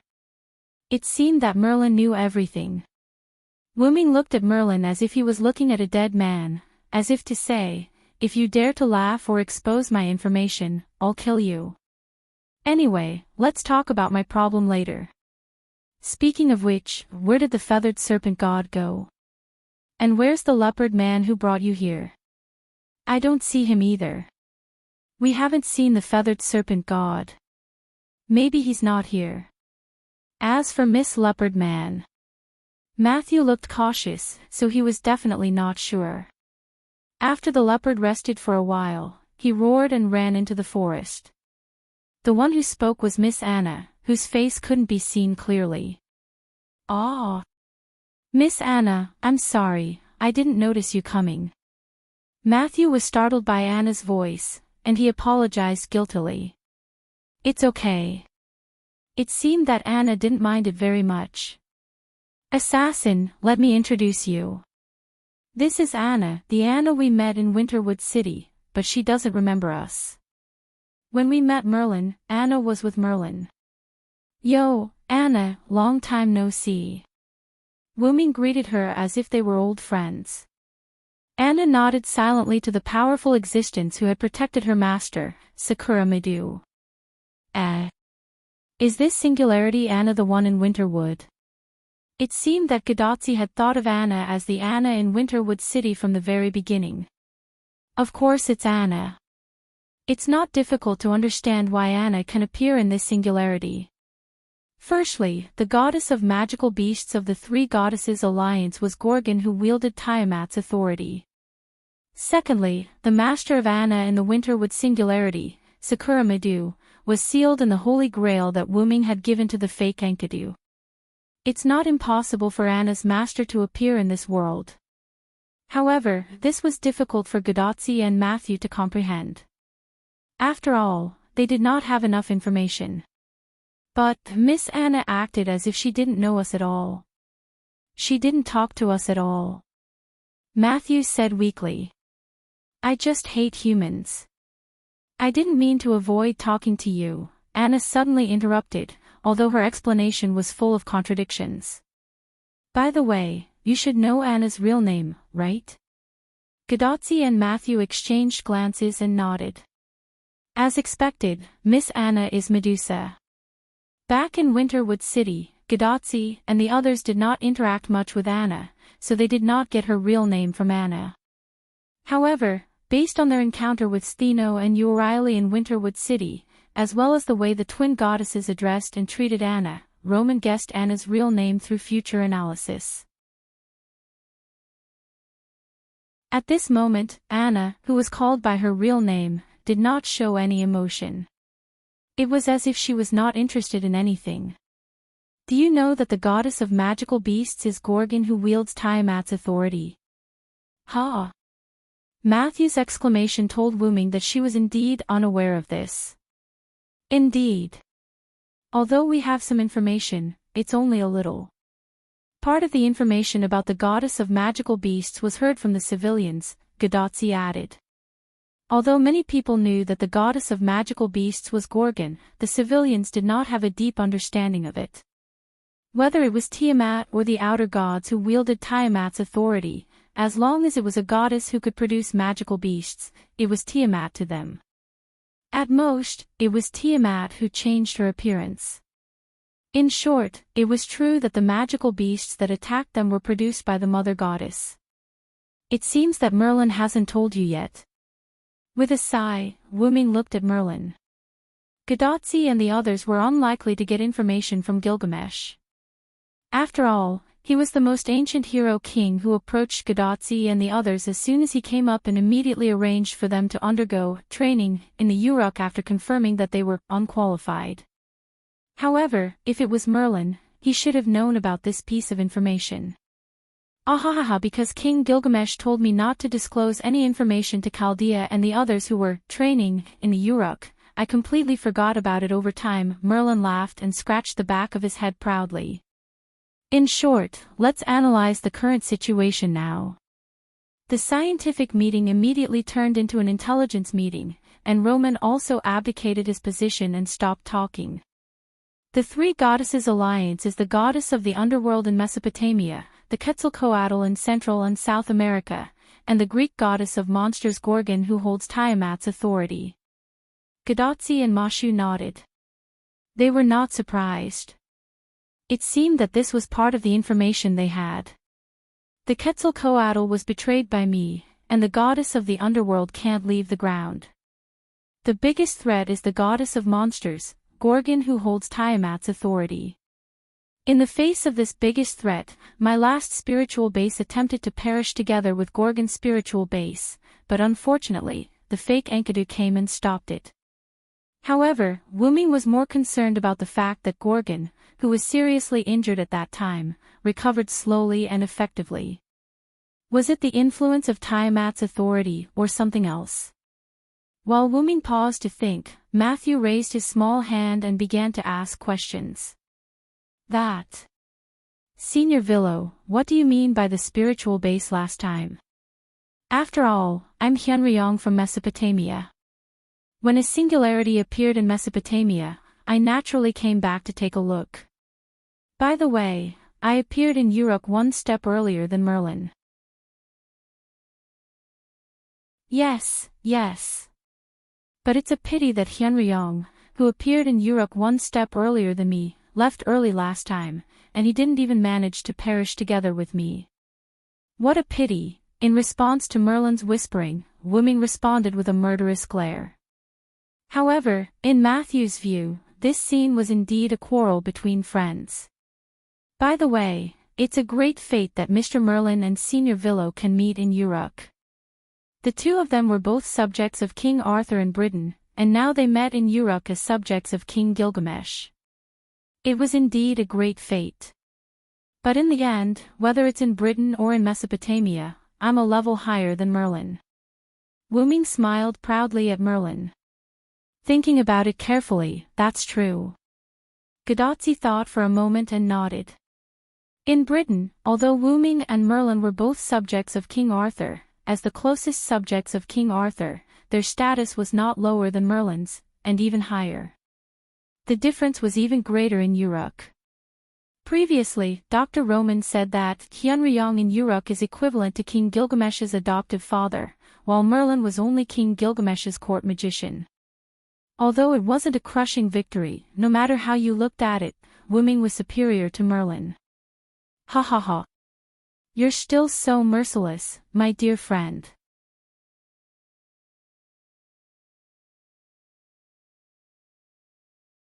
Chapter 903. I think you've forgotten the pain after the scar has healed. In the past, Merlin had been taught a lesson by Wuming several times because of his excessive teasing. Perhaps it was a symbolic lesson that caused Merlin to become even worse. However, Wuming was too lazy to refute Merlin. It is said that the Knight of the Round Table Villo and the great wizard Merlin are close friends. It seems that it is true. Regarding friends, Wuming had to admit that Merlin was possibly, a friend of his for the time being. Wuming knew Merlin during the period of King Yusi. He also participated in the plan to create the Red Dragon bloodline. Although Merlin was sometimes disdainful, Wuming and Merlin had indeed become friends. That's right, Villo and I. No, I have to say Hyunryong now. Lord Hyunryong and I are indeed good friends, ha ha ha. Sure enough, if you give Merlin some face, he would be able to open a dye house. It's just Merlin. Breathe with gills in the future. Wuming directly gave Merlin a dead fish's eye. What the hell do you mean by breathing with gills, and my name is Merlin?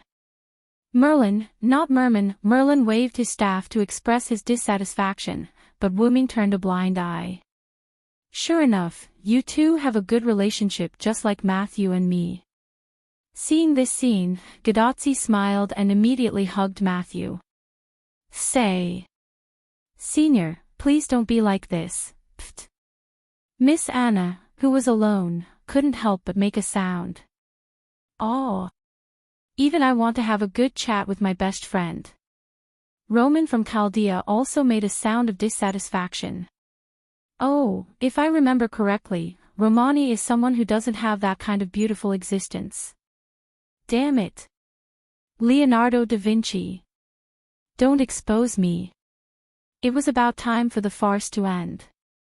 At this moment, Wuming coughed. Let's talk about my best friend later. Let's continue our conversation.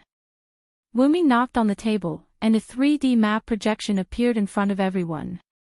This was a map made by Wuming using magic. The mountains, plains, hills, and so on were clearly visible on the map. Even the Uruk and other cities were depicted very realistically, like a high-quality model. Oh!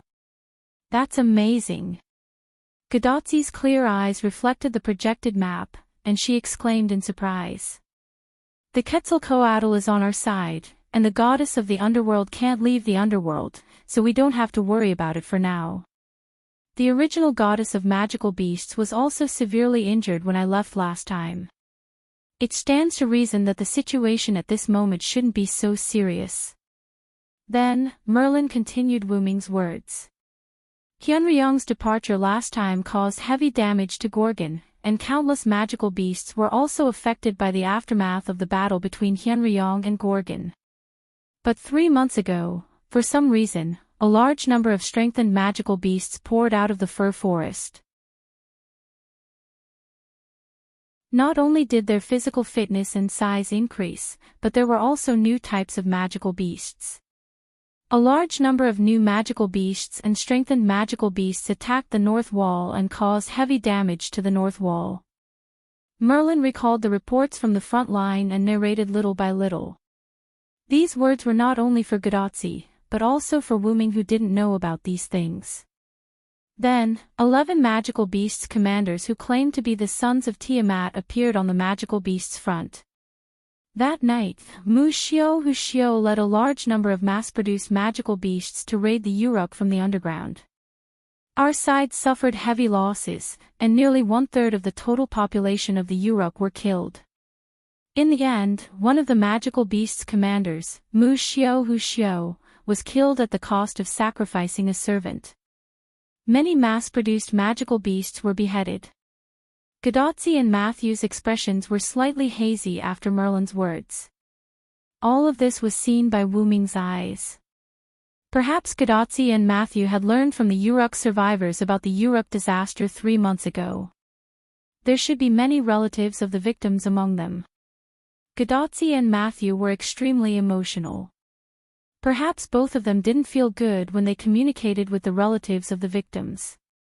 Sure enough, even after experiencing 6 singularities, the ordinary human Godotzi and the pure Matthew still couldn't get used to sacrifice. Wu Ming walked behind Godotzi and Matthew, then stretched out his hand and rubbed their little heads.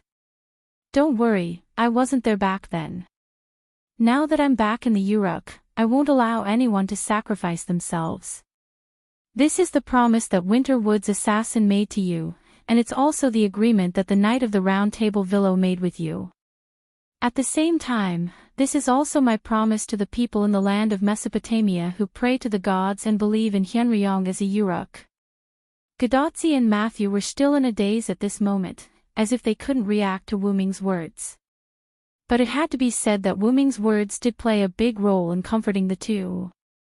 At the very least, their expressions were no longer hazy, and they were full of energy again. Yeah. Assassin, I'll remember. Yes.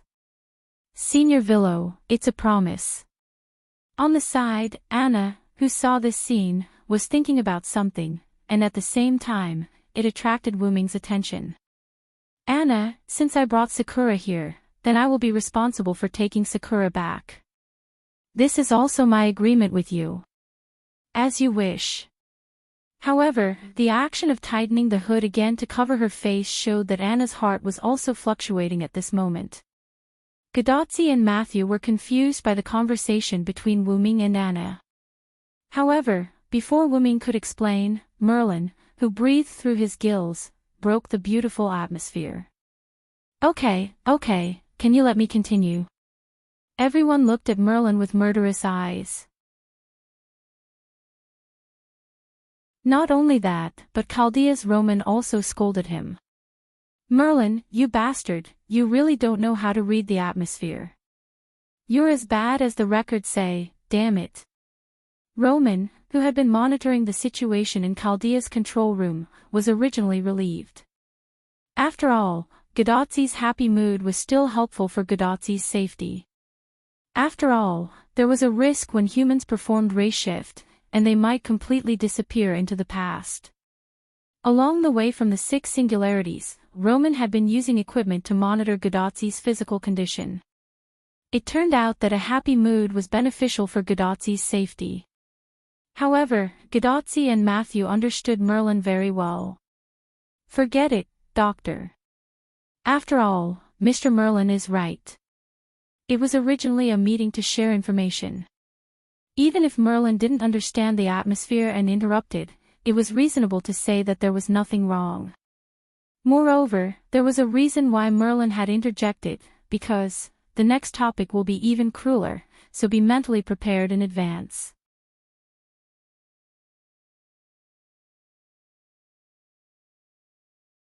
Chapter 904. King Gilgamesh, who was deeply aware of the seriousness of the demonic beast commander, resummoned 7 servants and made a plan with the newly summoned servants to attract and disperse the enemy. Together with the remaining servants of the previous summons, a total of 10 servants were dispatched to launch a decapitation operation on the demonic beast commander. 10 servants. Matthew and Gadotsi were really shocked. After all, the number of servants was indeed too many.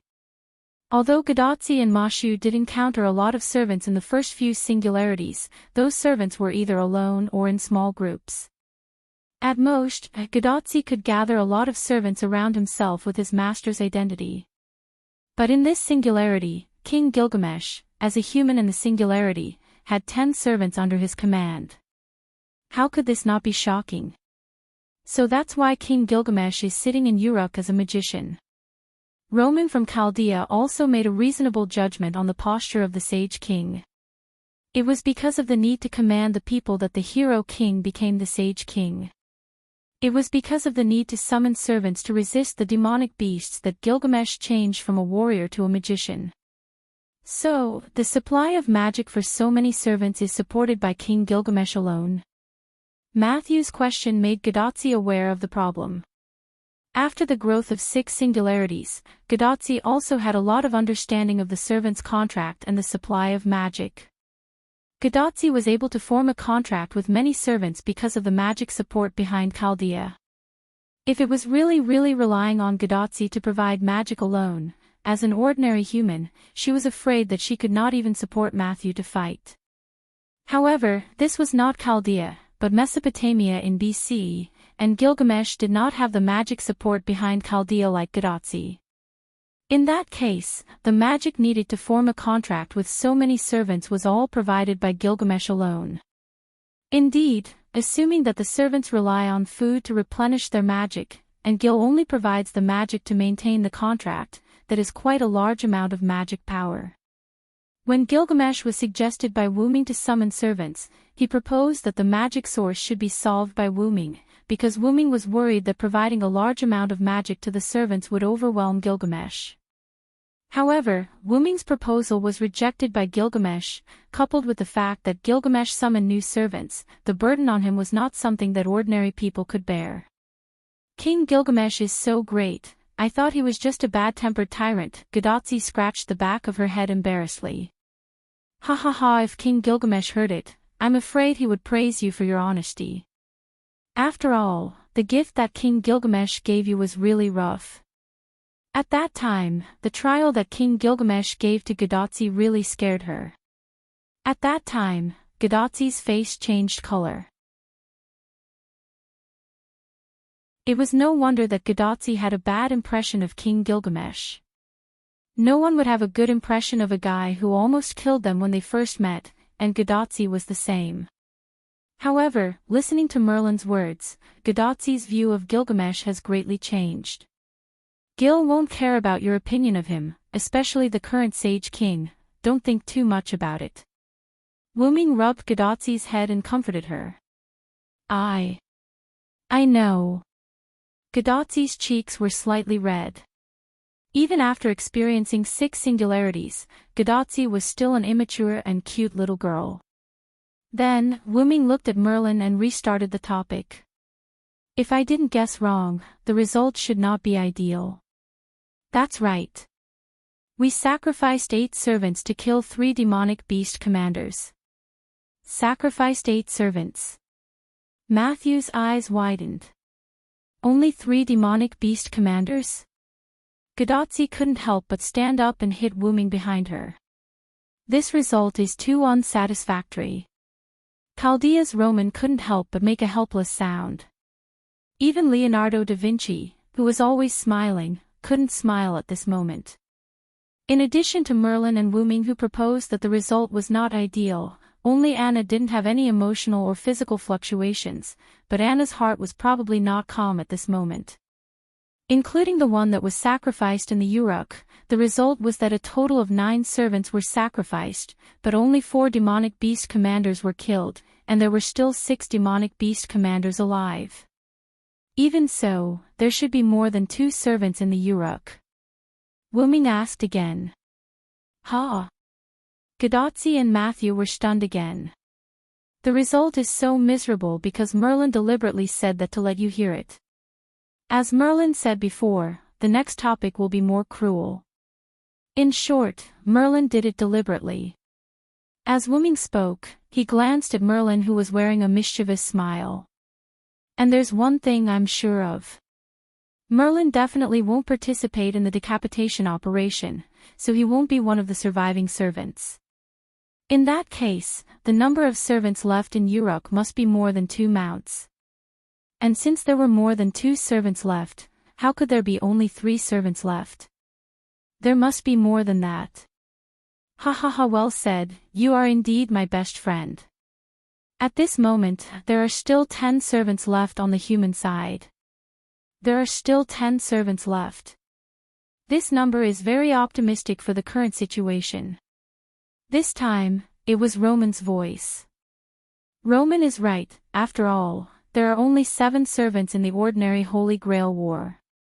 Wuming said in agreement. Then, Wuming looked at Merlin again. But you should have counted me, Merlin. Of course, after all, you are indeed a servant on our side, aren't you? Sure enough, Merlin was still the strongest when it came to trickery. Matthew and Gadotzi looked at each other. If that was the case, it was really bad. Perhaps Matthew, Anna, and even the leopard man were also included. But it seemed that Merlin was right. In short, let's talk about the remaining servants in addition to the few of you here. As the saying goes, know yourself and know your enemy, and you will never be defeated. First of all, one must be know yourself.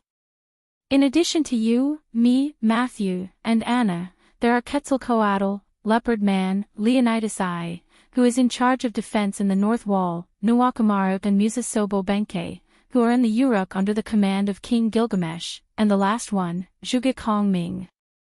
Zhuge Kongming.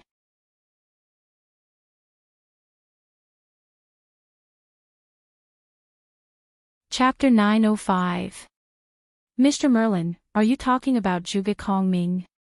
Is it the military advisor from ancient China? Gadotzi and Matthew asked Merlin.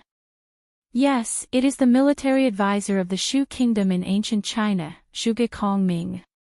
And the defense plan for the Uruk and the surrounding areas that were not invaded by the demonic beasts was discussed by King Gilgamesh and Zhuge Kongming. After thinking about it carefully, it was indeed a reasonable explanation. After all, if it was really all up to King Gilgamesh, and he had to think about so many problems, he might really die from overwork. I heard that the military advisor had been guarding the Shu Kingdom until his death, not letting it be annexed by the powerful Wei Kingdom. It seems that Mr. Kongming is quite good at defense. In Matthew's view, being able to resist the demonic beasts in a situation where the human forces were so weak, and the people in the Mesopotamia could survive and even live in peace and contentment, not only highlighted the military advisor's resourcefulness, but also reflected the military advisor's achievements in guarding the Shu Kingdom until his death. Having said that, don't forget about the king of the Uruk who wanted to carry the world on his back, Matthew.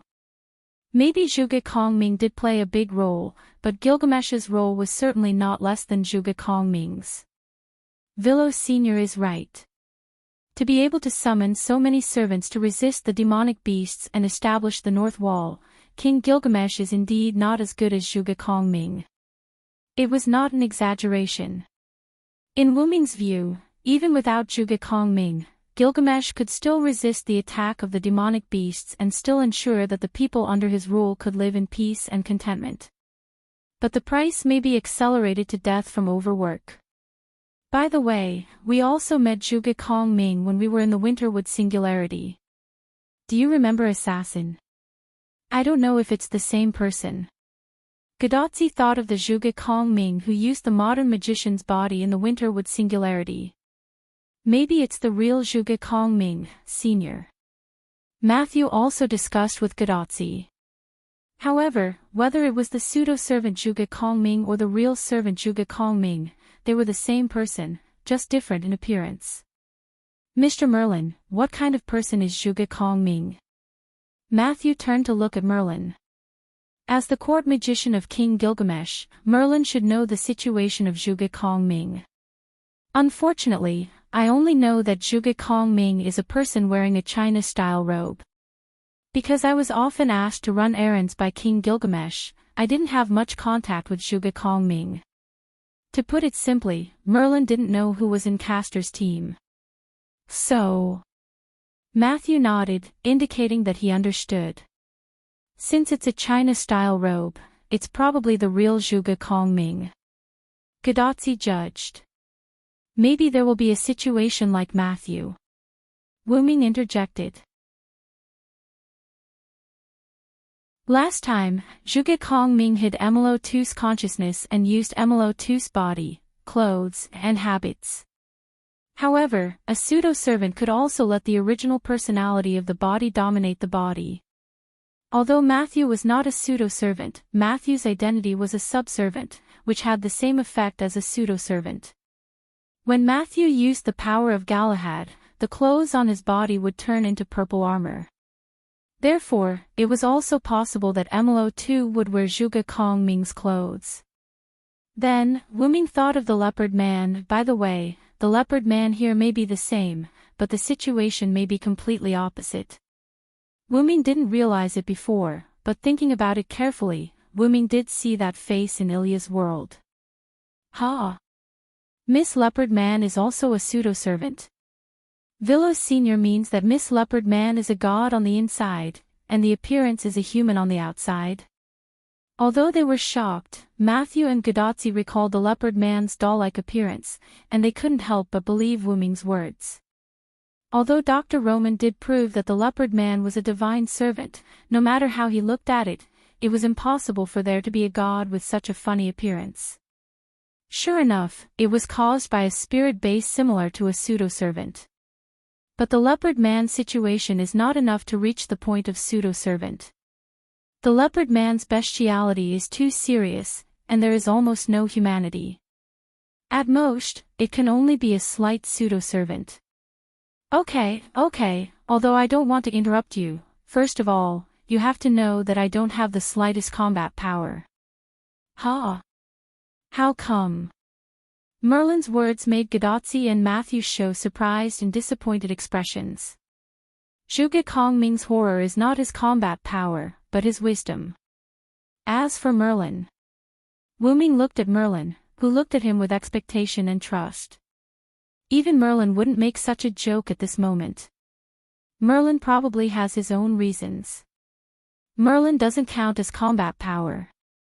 Although Mafa Merlin had been ridiculed by Mafa Merlin, he was still very happy. Regarding the current situation, Gadotzi and Mashu whispered to each other. I feel that Mr. Merlin is so pitiful. It turns out that Mashu also thinks so.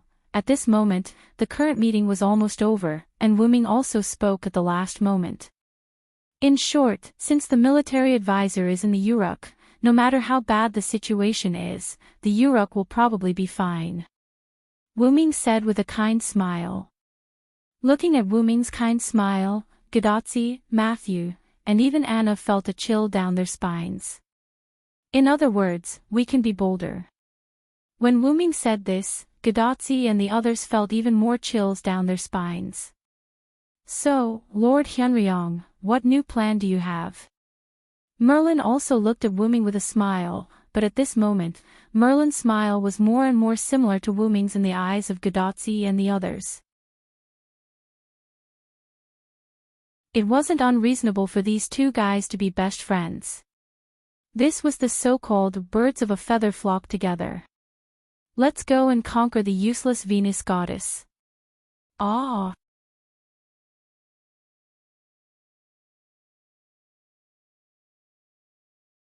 Chapter 906. Northwest of Mesopotamia, at the foot of Mount Abif, where the mountain range stretched out continuously. Black and purple ripples suddenly appeared here. Then, like carps jumping out of the water, one figure after another jumped out of the black and purple ripples and stood firmly on the ground. There was a black-haired, a red-eyed youth wearing the common male clothing of this era, a white-haired nightmare holding a wooden staff, an orange-haired girl with a single ponytail wearing a special magic dress, and a cute girl wearing a slightly revealing purple armor with one of her eyes covered by a fringe. The newcomers were Wuming, Merlin, and the slightly reluctant Gadotzi and Matthew. The four of them all arrived at the foot of Mount Abiff.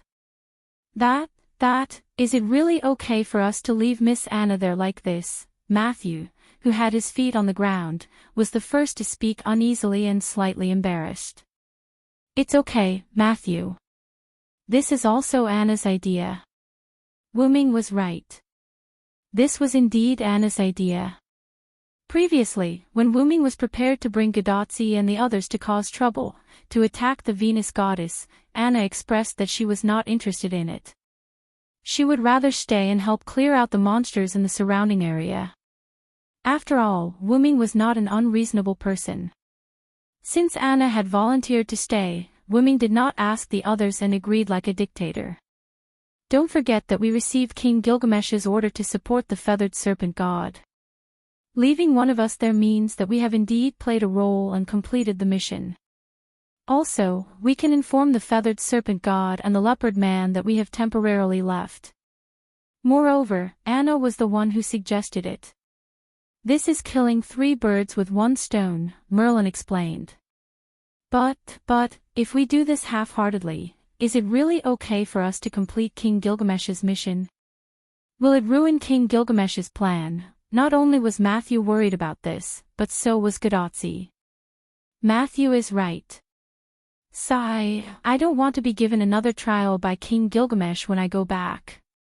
Gadotzi said as her face turned pale, as if she was recalling the life and death trial. Facts had proven that even if one's perception of a person changed, the fear of that person would not disappear in a short time. Don't worry. If anything happens, I'll take care of it.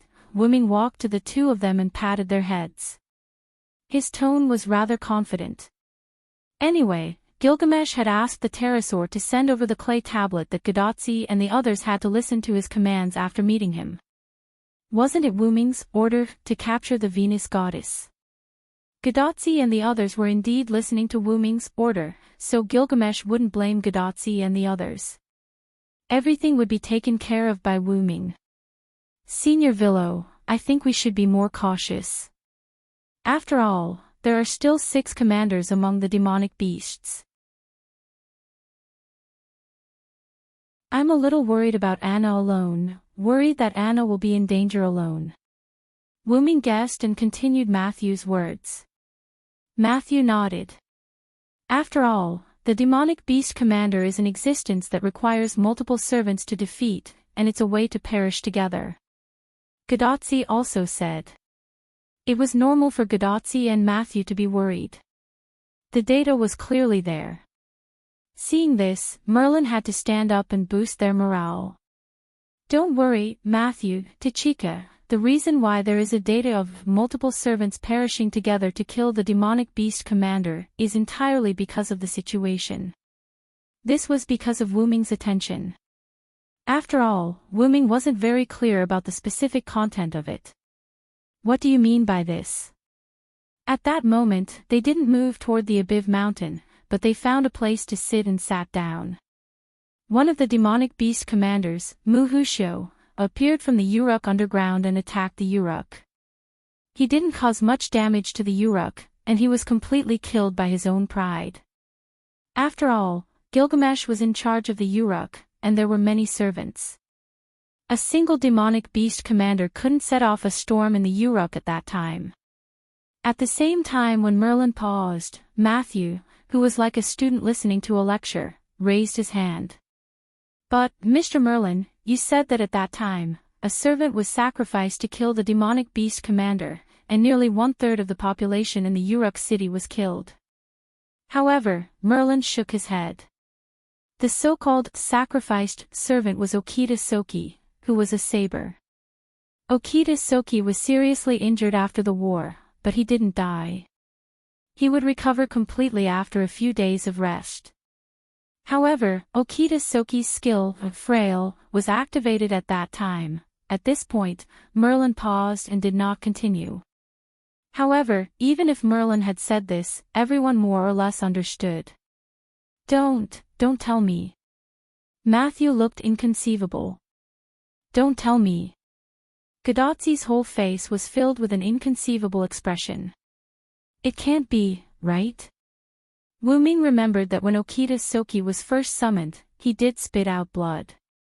And from the name of the skill, Frail, it could be said that the effect of the skill was obvious. Yes, because of the activation of Frail, although the injury was serious but not fatal, it directly became a fatal injury. The most fatal injury to a servant was the broken spirit core, and that was the end of the servant's life. Roman, who was in the Chaldea control room, was stunned. He even stopped recording what happened in the singularity. It was completely unimaginable that there would be a servant who was forced to leave because of a skill. As a genius, this is the first time I've heard of such a situation. However, if it's the Okita Soki who was tortured by illness, it's indeed possible. Da Vinci calmly analyzed the situation. The skill, the Frail, can turn a serious injury into a fatal injury. It seems that the level of the skill is not low. It should be above B class, maybe it has reached A class. Moreover, perhaps Saber's luck value was not high. Listening to Leonardo da Vinci's voice through Godotzi's wrist, Wuming silently complained in his heart. Only a low luck value could explain this. Otherwise, how could Miss Okita encounter such an incredible thing?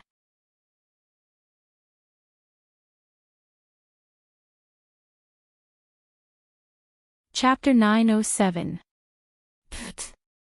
Cough cough. In short, all of these are coincidences within coincidences, the result of coincidences within coincidences. Merlin, who could not hold back his laughter, immediately covered up for himself. Godotzi and the others did not pay attention to Merlin's fleeting laughter. They were still puzzled by the fact that a servant would die under their own skills. Although according to what Merlin said, it is indeed similar to mutual destruction, but you actually deliberately exaggerated it. This once again confirmed Merlin's previous words. The next topic will be more cruel, so be prepared in advance. In short, it was still Merlin's bad taste. Wuming shook his head and stopped thinking about these things. The reason why a servant and Mu Xiao and Hu Xiao mutual destruction was figured out, then, the next thing was, so, why did 8 of the 10 servants who carried out the decapitation operation, and only 2 of them came back? That was the main point. The decapitation operation carried out by the 10 servants could be said to be very successful, and it was not as bad as you think.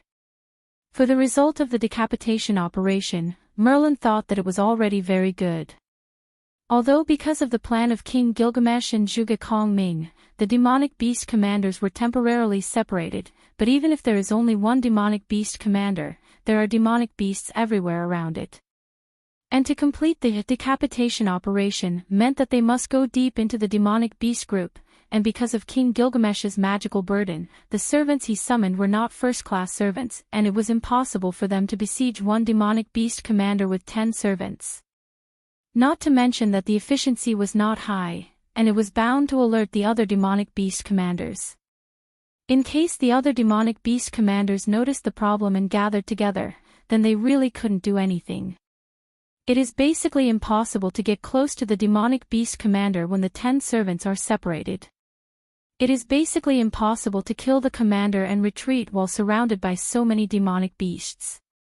Even if it was second-rate or third-rate servants, if 2 or 3 servants fought together, it was still possible to kill a demonic beast commander. The fact also proved that this idea was indeed feasible, 8 servants in exchange for the death of 3 demonic beast commanders. And to put it bluntly, demonic beast commanders seemed to be unable to be mass-produced, and King Gilgamesh could summon servants again as long as he could hold on, although he probably won't do that again. In the end, there were 2 servants that returned to Uruk alive. For a one-way decapitation mission, it was a pleasant surprise that a servant could come back alive. After sacrificing the lives of 3 demon commanders, 2 followers came back alive. Based on this Operation Decapitation alone, it's already an excellent result.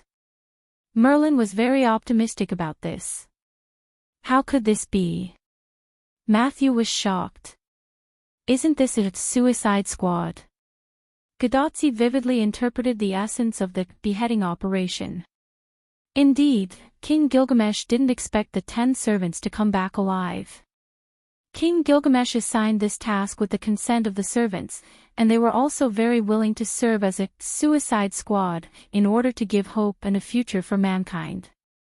Merlin said the truth indifferently. This is too cruel. Matthew's eyes were full of sadness again. Although it was cruel, Matthew really couldn't refute it. Was this the so-called necessary sacrifice? Humans couldn't deal with demonic beast commanders, only servants could, and combined with the situation at that time, they could only send servants to the depths of the demonic beasts to carry out the decapitation operation. However, even so, in the face of another sacrifice, Matthew still couldn't look at this problem calmly. Matthew, in a war, anyone's sacrifice is just a number. This is the essence of war. In the past, he, Artoria, and many knights of the Round Table, led countless knights to fight in the north and south, and it could be said that he had already seen through the essence of war. But, in this war between the demonic beasts and the humans, even if the servants sacrificed themselves, as long as their sacrifice created the conditions for the humans to win in the future, then their sacrifice was not in vain. Just like the servants who sacrificed themselves for you in the previous 6 singularities, we should remember them and work harder for the next operation. We can't let their sacrifice go to waste. Merlin is right, the original 11 demonic beast commanders have now been reduced to 6, but there are still 10 servants on the human side. The scale of victory is gradually tilting to our side. At this time, we should work harder. How can we be depressed because of the servant sacrifice? Yes, Vilo-senpai, I'm still recovering, sorry. Matthew patted his cheek and recovered again. Because of his incomparable emotional state, Matthew's mood recovered quickly after the training of 6 singularities. However, at this time, Gadotsi noticed some problems. Wait a minute, why are there still 6 demonic beast commanders left? Didn't we defeat 4 in total? It stands to reason that there should be 7 demonic beast commanders left, right? This was something that Matthew didn't notice. Gadotsi counted his fingers and thought to himself, could it be that he had miscalculated? This is my negligence. When I came here before, I encountered a demonic beast commander and killed it, so there are 6 demonic beast commanders left. Indeed, only Wuming and Merlin knew about the death of the prototype Eulidim. After that, the 2 of them didn't talk about it, so it was normal that Gadotsi didn't know about it. Wait a minute, was the previous light beam caused by Vilo? Roman's incomparably shocked voice came from Gadotsi's bracelet, and Wuming could imagine Roman's expression at the moment. That guy was different from the other demonic beasts, so I paid a little attention to it, but I overdid it. Wuming smiled a little embarrassedly. Gadotsi, Matthew, Roman, and Leonardo da Vinci fell into a state of shock. Lord Hyunryong overdid it a little, but it's very scary. Only Merlin smiled at the side. Forget it, the Knights of the Round Table can be Uruk Hyunryong, so it's not surprising that you can kill a demonic beast commander alone. It's not alone. That Eulidim has quite a few mass-produced Eulidim by its side. Although Wuming really didn't care about them, they were indeed destroyed by the aftermath of Wuming's attack. Sure enough, Senior Vilo is really strong. I think so too, Matthew. The conversation between the 2 had other meanings, and Wuming was still a little unaware.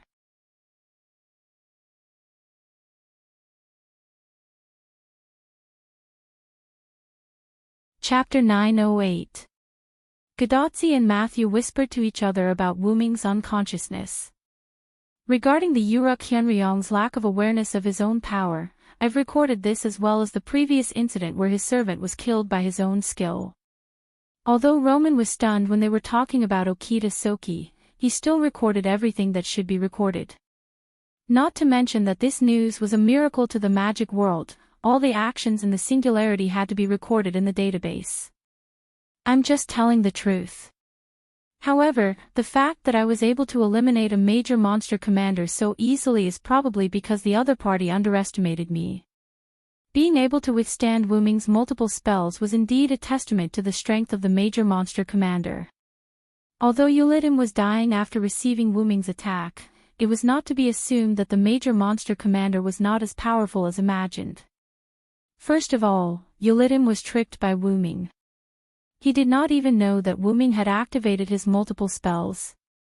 If Eulidim had been prepared, the outcome would have been uncertain. Second, the multiple spells that Wu Ming used on Eulidim could only be used in the wilderness. If it were in a city or a place with a lot of people, Wu Ming would definitely not dare to use this trick. Although the impact of multiple spells was not as great as the nuclear bombs in human society in the later period, it could still cause a certain amount of damage. The originally peaceful plateau had now been turned into a plateau basin by Wu Ming's attack. The range of this spell was too large. Not to mention the impact of earthquakes, if it was released in a city, it would be almost impossible for any human to survive. In short, this trick could not be used so easily in the future. Even if it did not affect humans, if there were earthquakes or something like that every day, humans would be scared half to death. How would they be able to fight major monsters then? For war, individual bravery was not the key. The easiest way was to rely on the soldiers at the bottom. Only when they had enough momentum and vigor could they fight a tough battle. However, once Wu Ming had too many concerns, the difficulty of dealing with major monster commanders would definitely increase. Especially after listening to some of the details of the major monster commanders provided by Merlin, Wu Ming had a deeper understanding of them. If it was a one-on-one battle, Wu Ming would not be afraid of any of the major monster commanders at the moment. However, if it was Wu Ming alone, it would be a little difficult for him to fight all the major monster commanders. Besides, he did not know the specific situation of Gorgon, who had been staying in the house all this time. Wu Ming's plan might fail. However, he couldn't put too much pressure on the magical beast. He had to learn to grasp the principle that going too far was as bad as falling short. He could not underestimate the enemy, nor could he pay too much attention to the enemy. This way, he could pay attention to the enemy without too much pressure and achieve the best results. One thing is clear now. Merlin, you deliberately exaggerated the current situation. It's obviously not to that extent yet. There should be a limit to your jokes. Gadotzi and Matthew, who agreed with Wu Ming's words, nodded, and then looked at Merlin with indifferent eyes. I'm just trying to make everyone feel more threatened. Why are you treating me like a bad guy? Alas, it's hard to be a good person. Gadotzi and Matthew were a little moved by Merlin's words. Moreover, if Wu Ming did not know Merlin well, Wu Ming might have been deceived too. In short, although the major monsters are very powerful, our forces are not weak either. You don't need to worry about Anna. After all, that is the territory of the Quetzalcoatl. Thinking of the Quetzalcoatl who once showed him great respect, Wu Ming had to admit that as a god, that guy was completely qualified. Don't underestimate the Quetzalcoatl. With the Quetzalcoatl, unless Tiamat appears in person, the southern jungle will be a very safe place. Yes. We understand. Gadotzi and Matthew stood up and saluted Wu Ming, like primary school students who listened to their teacher. Then, let's go and head to the Temple of Abiff Mountain. Then, the four of them set off to climb Abiff Mountain. As they walked all the way up the mountain road, Matthew took the lead and asked, by the way, is the goddess of Venus in the temple on this mountain? Although Wu Ming did not make it clear who it was, just the word goddess of Venus basically exposed who they would meet next. Speaking of the goddess of Venus in Mesopotamia, I'm afraid only Ishtar is the goddess of Venus. Is she the mistress of the heavens? In Chaldea's control room, Roman sat in front of his seat, his hands constantly tapping on the keyboard. The screen in front of Roman also showed images that ordinary people could not understand. But Chaldea's instruments have detected that there are only 4 gods in Mesopotamia. What's going on? 4. Gu-Dazi stopped. He didn't understand what was going on. The doctor is referring to the 4 gods, the goddess of warcraft, the Quetzalcoatl, the goddess of the underworld, and Senior Villo. The first 3 were the goddesses of the 3 Goddesses Alliance. Although Wu Ming did not say much, his spiritual base also belonged to the Yura Qianriyang. But Assassin said that there is a goddess on this mountain. So, shouldn't there be 5 gods? Gadotsi subconsciously looked at the top of the mountain, where she could vaguely see the shadow of the temple. I'm also wondering about this. On the big screen in front of Roman, 5 dialogue boxes appeared.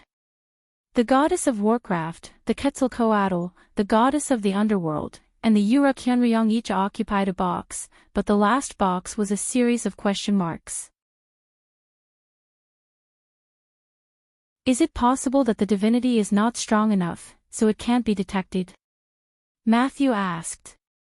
The leopard man they encountered before was also a god, but if they didn't encounter him, Chaldea's instruments couldn't detect his existence at all. Only gods with strong divinity like the goddess of warcraft and the Quetzalcoatl could be detected by Chaldea's instruments without contact. That's impossible. Ishtar is the mistress of the sky. Even if she is a pseudo-servant at the moment, her divinity can't be that weak. Wu Ming saw Ishtar the last time he came here. Although she came as a pseudo-servant in the form of a girl, her divinity didn't decrease much. She was still a very powerful divine servant. Oh. Another pseudo-servant. Gadotsi nodded. She always felt that she always encountered pseudo-servants. Although Ishtar is a pseudo-servant, she is much more powerful than the leopard man, Wu Ming added. At that moment, the almighty Leonardo da Vinci spoke. Is it related to the goddess of the underworld?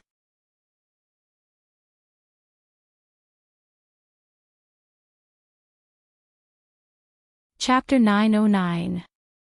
What does this have to do with the goddess of the underworld? Gadotsi expressed that she really didn't know anything about the myths of the Mesopotamia region.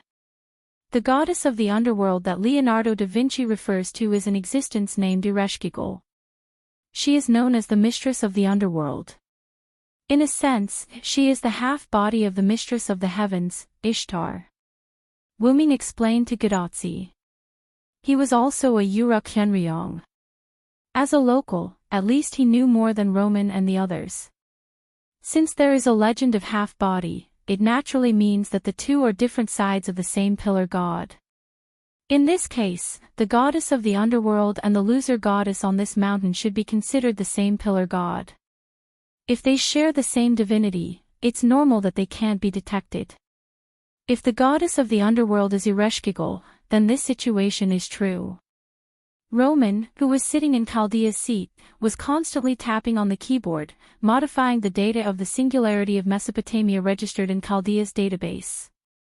It's very likely that, as Qianriyang said, Chaldea only detected the existence of 4 gods. Roman made the final confirmation. Although I don't have a good impression of that girl, even if she is a loser, she is still a goddess. If she joins us and signs a temporary contract with Tachika, it will be a big boost to our combat power. Wu Ming had this idea, which was why he dragged Gadotsi and Matthew to Mount Abiff. And in this way, even Gil won't say anything about you leaving the southern jungle without permission. After all, compared to getting the loser goddess to join us, it's unwise to let the loser goddess be a lone follower. After all, it was more reassuring to have an unstable element in one's hands than to let it go. How dare you say that? You bastard! The voice of a young girl filled with resentment entered the ears of everyone who had climbed halfway up the mountain. "Master, it's a servant's reaction, please stand behind me." Matthew instantly opened his hand and conjured a shield.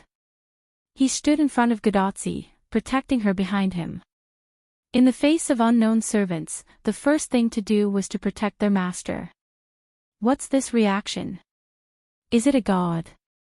Roman, who was in Chaldea, was shocked when he saw the results of the instrument. "Ishtar," he said. Wuming looked up at the charming person sitting on the bow like heavenly ship Anna in the sky. "I didn't expect you to have the guts to look for me here, Hyunryong." Ishtar's resentment towards Wuming seemed to be particularly big, and Ishtar didn't seem to pay attention to anyone else. She only paid attention to Wuming. "Vilo-senpai, what's going on?" Matthew couldn't help but ask. From Ishtar's reaction, it was obvious that Wuming had provoked him, and it was not a light one. "Don't ask me, even if you ask me, I don't have the impression of provoking this troublesome guy." "Hey! Don't ignore me whispering there." Along with Ishtar's furious voice, a piercing sound came into everyone's ears. Whoosh! A golden flash of light shot straight towards Wuming. "Vilo-senpai! Assassin!" Matthew and Gadotsi couldn't help but shout. Clank! And Zurgen's staff appeared from the side, and Wuming held it directly in his hand, and the golden flash hit it directly. This is... The twisted golden staff attracted everyone's attention, and the 7 snake heads inlaid with different colored gems were full of noble and strange colors. Even Ishtar froze in mid-air with her hands in a shooting position. "Ah! I know." Roman, who thought he had completely figured it out, was the first to speak and break the silence. As we all know, the fight for power is extremely common in myths. Even the virtuous Uruk Hyunryong also has a desire for power. According to the Gilgamesh epic records, the Uruk Hyunryong once seized Ishtar's position as the Uruk city god and drove Ishtar out of the Uruk. There are also many small stories that have been investigated by many scholars and experts. Although various experts and professors have different opinions, there are many parts that are worth referencing. For example, Uruk Hyunryong seized other things from Ishtar. When Roman said this, Wuming more or less understood what he was trying to say. The staff in Hyunryong's hand is obviously consistent with the 7-headed Warhammer staff that belonged to Ishtar in the myths. So, it's probably because the Uruk Hyunryong seized a lot of things from Ishtar that caused Ishtar to hate the Uruk Hyunryong. Roman explained with confidence. Gadotsi and Matthew nodded as if they had suddenly seen the light. Only Merlin watched the scene unfold with a smile and did not say anything. If Wuming didn't know whether he had done it or not, he might have believed it too. When he thought about it carefully, Roman's analysis was indeed quite reasonable. In this way, it was understandable that Ishtar was full of resentment and anger towards Wuming. What the hell is this? Wuming sighed helplessly. Reasonable. Reasonable. Reasonable. Facts were facts. This was something that couldn't be said carelessly. Wuming didn't steal anything from Ishtar at all. Well, the idea of stealing the Uruk city guardian was also nonsense. However, Wuming could more or less understand why all of this turned out like this. Wuming, who didn't like Ishtar, did drive Ishtar away in the past, but that was only because Ishtar had done something that he couldn't do, so Wuming did that. And Ishtar would come back soon because she couldn't do without the tributes from the citizens, such as gems, gems, gems, gems, and so on. Perhaps it was because he had driven her away too many times, coupled with the fact that the records of later generations weren't perfect. The story was gradually changed into that Uruk Hyunryong stole the position of the Uruk city guardian from Ishtar. Wuming also understood. After all, the various myths in modern times were the result of people's exaggerations in history. As for the so-called 7-headed Warhammer staff, it was purely because it was similar. It wasn't Ishtar's staff at all. But did Ishtar really think so? Yes, that's right. I'm talking to you, Hyunryong. Give me back my seven-headed Warhammer staff. At this moment, Ishtar didn't care whether what Roman said was true or not. She was going to make the best of it. She had her eyes on the gorgeous staff.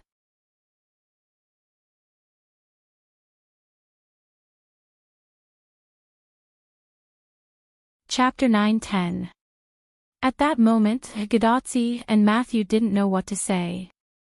Roman and Leonardo da Vinci, who were in the Chaldea control room, naturally didn't speak again. It was obvious that the matter was both complicated and simple. But all in all, Wuming seemed to be in the right. Even Gadotsi and Matthew could see that Ishtar was obviously panicking. Ishtar was obviously the kind of person who couldn't refute after her lie was exposed in front of her elders. Only Merlin, who knew what was going on, half squatted on the ground with his back facing everyone. He seemed to be laughing so hard that he was twitching. "You stupid goddess, are you blinded by money? You don't even know how to lie." Ishtar was even more embarrassed by Wuming's words. After all, this was indeed the truth. Ishtar could speak casually in front of others, but in front of Wuming, it was a little difficult. Although I also know that you want to take advantage of Roman's words and take my Ains Ur Gong staff for yourself, I still have to say that your IQ matches the number of gems you have. Finally, Wuming shouted a sentence. "You shameless loser and stupid goddess. Reflect on yourself." The roar like a dragon resounded through the sky, and Gadotsi and Matthew couldn't help but cover their ears. The magic contained in Wuming's voice even interfered with the communication between Chaldea and Gadotsi. In short, although Wuming's voice couldn't spread to the Uruk, it was not a problem for it to spread to the entire Abif Mountain. However, no matter who was right or wrong in this matter, Wuming's voice was a disaster not much worse than social death for Ishtar. Damn Hyunryong. As if she had lost her mind, Ishtar hugged her head with both hands, and her eyes lost their focus.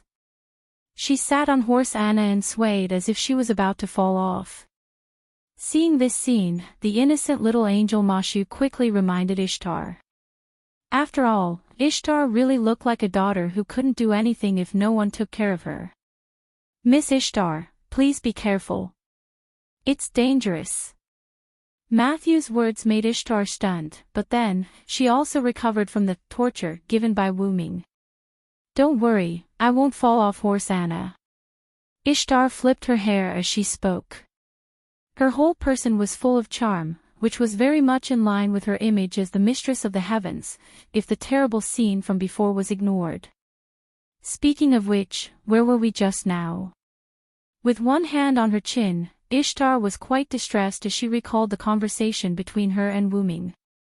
This made Wuming blush with shame. He always felt that this goddess who descended by relying on the body of a human girl had become quite unreliable. "Don't even think about my staff of Anzavulgan, loser goddess. Also, quickly go back to Uruk and be a city god.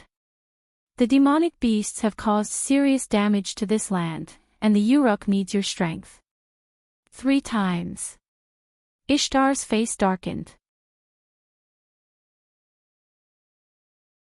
"You actually called me loser goddess 3 times. You're dead." Ishtar roared and aimed the simulated scope in Wuming's direction. Horse Anna began to gather magic. "Master, be careful." Matthew approached Gadotsi and raised his shield again. "Senior Villo, please be careful." However, Wuming did not pay attention to Matthew's words. His attention was on something else. Wuming had said "loser goddess" more than 3 times, but Ishtar had only heard it 3 times. In other words, Ishtar had just arrived. So it was at that time. Wuming whispered to himself. "I heard it all before. You completely disliked my wanton behavior and wanted to detain me. I won't listen to you and sign a temporary contract with the human master over there." Wuming's heart sank. Sure enough, Ishtar had heard what he said at that time. Can you be considered the mistress of the heavens like this? Ishtar. When your father and the others disappeared, you only know how to run away. I prefer the stubborn and mischievous goddess of the past who can be straightforward and stupid, and not the current loser goddess. You're a disgrace to the title of mistress of the heavens. I think you might as well stay in the border area of the Mesopotamia until we save this world. Loser goddess. Gadotsi and Matthew both looked at Wu Ming in shock. They were shocked that Wu Ming could say such harsh and mocking words. Even Merlin, who had been released from his stomach ache from laughing state, became slightly more serious.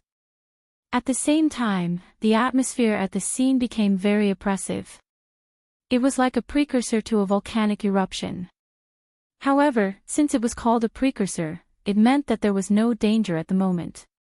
Tianzhou Horse Anna's magic cannon muzzle also stopped condensing magic. What did you say? Ishtar was provoked by Wu Ming's words. At this moment, her face was even gloomier than before. The magic emitted from her body made Gadotsi and Matthew tremble. Senior Villo. Why don't you stop talking for now? Matthew and Gadotsi tried to persuade Wu Ming. After all, it was not a wise thing to unilaterally anger the other party, was it not? However, this was the effect Wu Ming wanted. As the mistress of the heavens, Ishtar also had a very strong self-esteem, except when it came to gems. Through this aspect, he could well control the angry Ishtar. Of course, there was also a chance that it would make the other party even more furious. Next, it was time to see how Wu Ming would turn the situation around. I'm telling the truth. If you were Father God and the others, you would definitely take the initiative to clean up the magic beasts raging on the earth and protect the humans who believe in the gods. And you, if I'm not wrong, in addition to driving Tianzhou Horse Anna around, you would definitely only go to a sparsely populated place like the ranch to kill a few magic beasts and then sweep away the ranch owner's money, Ishtar. Wu Ming's words made Ishtar's face turn red instead of exploding. The magic stagnant at Ma Anna's muzzle also dissipated. What are you talking about? How could I do that? I'm just taking the offerings from the ranch owner. In other words, you did do that. This time, it was Wu Ming's turn to be gloomy. How thick-skinned must she be to do such a thing? Squeak. Seeing Wu Ming like this, Ishtar seemed to be frightened and let out a strange cry. Gadotsi, Matthew, and Roman and Leonardo da Vinci who were in Chaldea's control room looked like they had seen a ghost. At this moment, they felt like Wu Ming was the perfect counter to Ishtar. You just wait. I'm not done with you.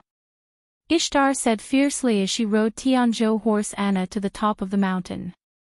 However, not knowing if it was an illusion, Gadotsi and the others felt that Ishtar was crying when she said this. Was the mistress of the heavens being bullied by the Uruk Yenryong and crying? That's impossible, probably.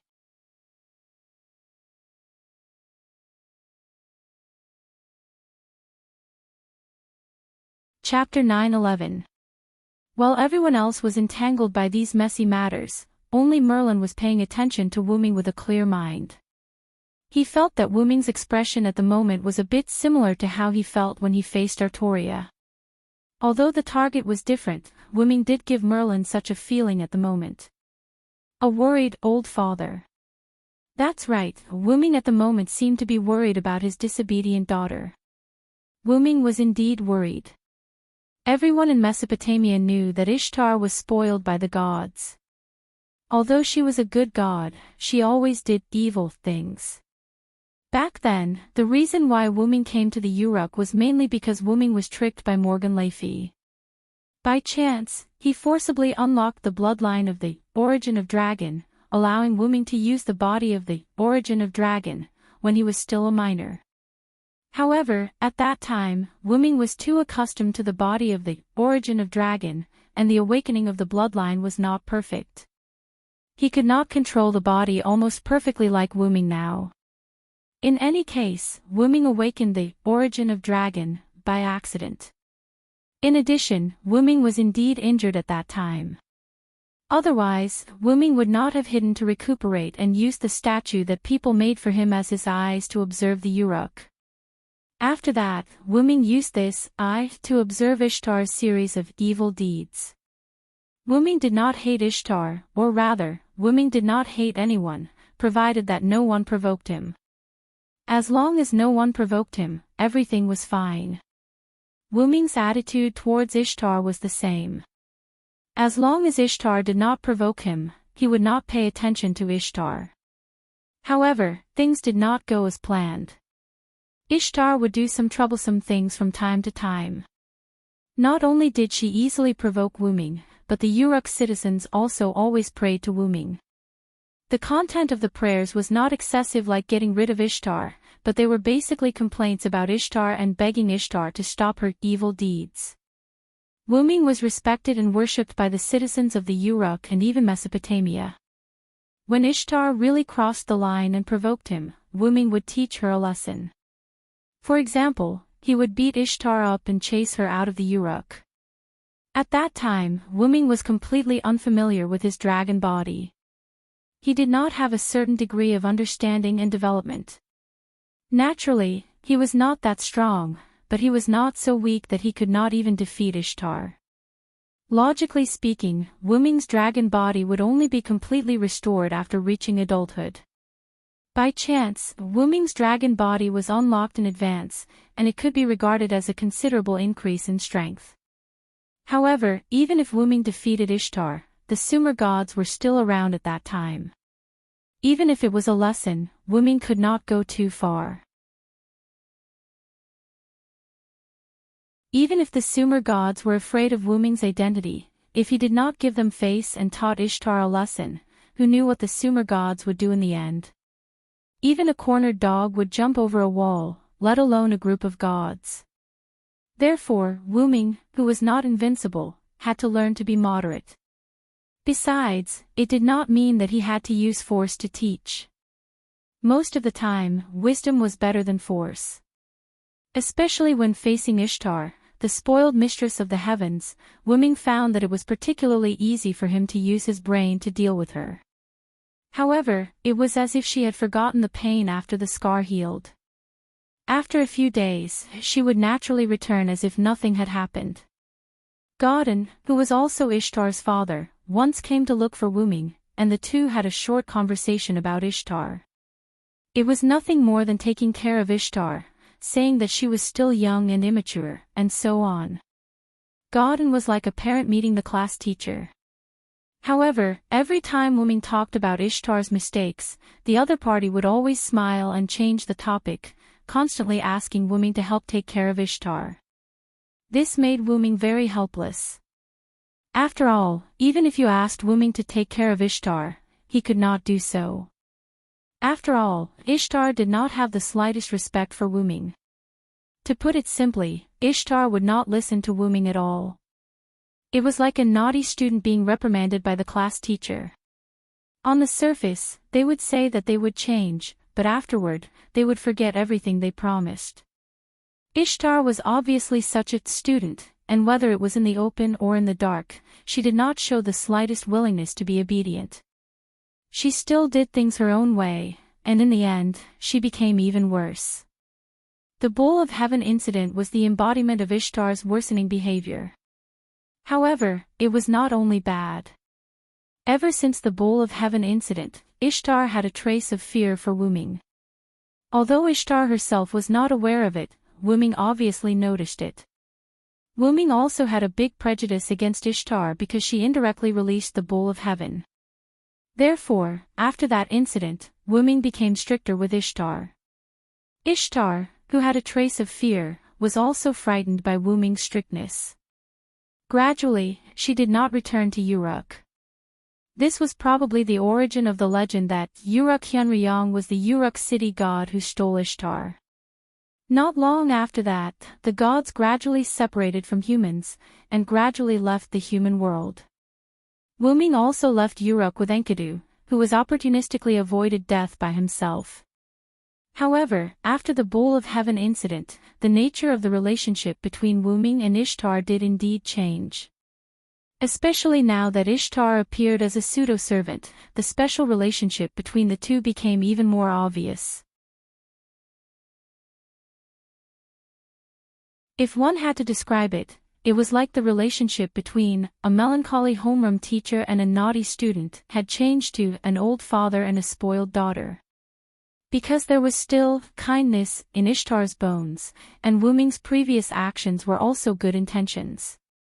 After the gods disappeared, Ishtar, who appeared as a pseudo-servant in this world, had a feeling of dependence on Hyunryong, who used to be very strict with her. It was like a naughty student whose father was in trouble would subconsciously ask for help from their neighbor who used to take care of them and teach them a lesson. However, neither of them noticed this, otherwise, things wouldn't have turned out this way. Merlin, as a bystander, saw through everything. This was probably the so-called the onlooker sees the game more clearly. Vilo-senpai,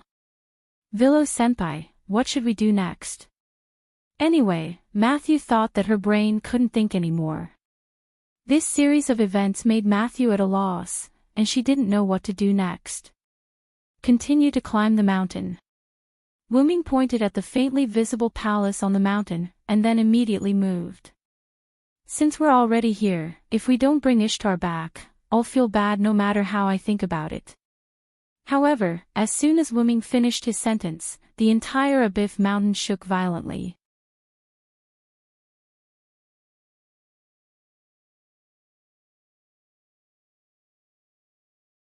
Chapter 9:12. What's going on? Gadotsi, who lost her balance and almost fell, could not help but look at Wu Ming. Oh, it seems to be an Abifu spirit. Merlin looked thoughtfully in a certain direction on the mountain and said in surprise. Abifu spirit. Gadotsi and Matthew were full of doubts about the so-called Abifu spirit. What is that? A monster? A ghost? However, at the next moment, as if responding to Gadotsi and Matthew's doubts, a super-huge magical pig rushed down from the mountain. From the looks of it, it seemed like it wanted to destroy Gadotsi and the others in one blow. That's an Abifu spirit. Gadotsi was shocked. It was clearly a large magical beast. After Mount Abifu was killed by the former Ishtar, a magical beast was naturally formed in the mountain. The magical beast represents the anger of Mount Abifu, so it's called the Abifu spirit. However, everyone had no time to listen to Wu Ming's explanation. At this moment, whether it was the current speed of the magical pig or the position of everyone, it clearly pointed out the situation they were in at the moment. It's a big crisis. Although his words were full of panic, Matthew immediately put up his shield in front of everyone. Master. Matthew glanced at Gadotsi, and Gadotsi nodded knowingly. At this time, it was obviously unrealistic to escape, so Matthew was ready to activate his noble phantasm to resist the impact of the magical pig. Gadotsi was also ready to support him with her command spell just in case. At this time, Wu Ming suddenly walked to Matthew, who had already put up his shield, put his hand on Matthew's shoulder, and said, "Let me do it. Senior Vilo." Matthew could not make up his mind for a while and turned to look at his senior. Gadotsi nodded. Since Wu Ming said so, she believed in him. "Senior Vilo, please be careful." Matthew did not withdraw his shield. After talking to Wu Ming, he returned to Gadotsi's side. Even with the protection of Senior Vilo, he can't relax. He still has to protect his senior. Assassin, how are you going to deal with it? Gadotsi looked at the magical pig that was getting closer and closer, and looked at Wu Ming with a little panic. Tachika, do you know that I'm partly responsible for the reason why Mount Abifu was killed by Ishtar? As if reflecting this sentence, when a Bifling saw Wu Ming standing at the front, it became even angrier, and even sped up a little. You're also partly responsible? Gadotsi was stunned. You can say that I didn't save him. Without further explanation, Wu Ming looked at a bifling, who was getting angrier, and stretched out his hand. Wu Ming has long known that Mount Abifu will be killed by Ishtar through his understanding of the mysterious world. Therefore, Wu Ming did not intervene too much in this matter. When he came to the land of Mesopotamia, he had several conversations with the mountain spirit of Mount Abifu. When he brought Gil to Mount Abifu also gave Wu Ming a lot of convenience. It was precisely because of his good impression that Wu Ming helped Mount Abifu and sent Ishtar away to avoid Mount Abifu's death. However, when the Ishtar in the parallel world learned about Gilgamesh's gender, her anger affected Mount Abifu, and Wu Ming's inaction was also a factor. Although that happened in the parallel world, it will be similar in this world. What happened in the parallel world where Wu Ming is in, other parallel worlds will definitely be affected to a certain extent. Wu Ming knows in his heart that the suppression force of the M-shaped moon world will definitely do this. Therefore, when facing the angry Abifu in this parallel world, Wu Ming had a strange feeling. He and the mountain spirit of Mount Abifu are not very close friends, but they are still friends. Wu Ming still has a trace of regret for his inaction in the beginning. This is also one of the few regrets of Wu Ming in the continuous travel that continues to this day. The appearance of the Abifu spirit is probably related to my voice just now. Since I'm the one who lured it out, then I'll clean it up. Wu Ming doesn't know whether the killing of Ishtar in this parallel world by the Abifu mountain has direct or indirect relationship with him, but Wu Ming can be sure of one thing. At this moment, the Abifu spirit in front of Wu Ming has become an existence like a violent spirit, and the only thing Wu Ming can do is to give it relief. Thinking of this, Wu Ming condensed a large amount of magic power in his hand. The powerful magic power caused the air to flow rapidly, thus creating wind. Moreover, the extremely dense magic power source in Wu Ming's hand also produced some gravitational force, slowly attracting the surrounding stones and soil. Seeing this, Merlin's expression changed. Merlin is not interested in anything else, but the move Wu Ming is about to use. This magic power. Roman and Chaldea also saw the data results from the detection instrument and made a shocked sound. Could it be?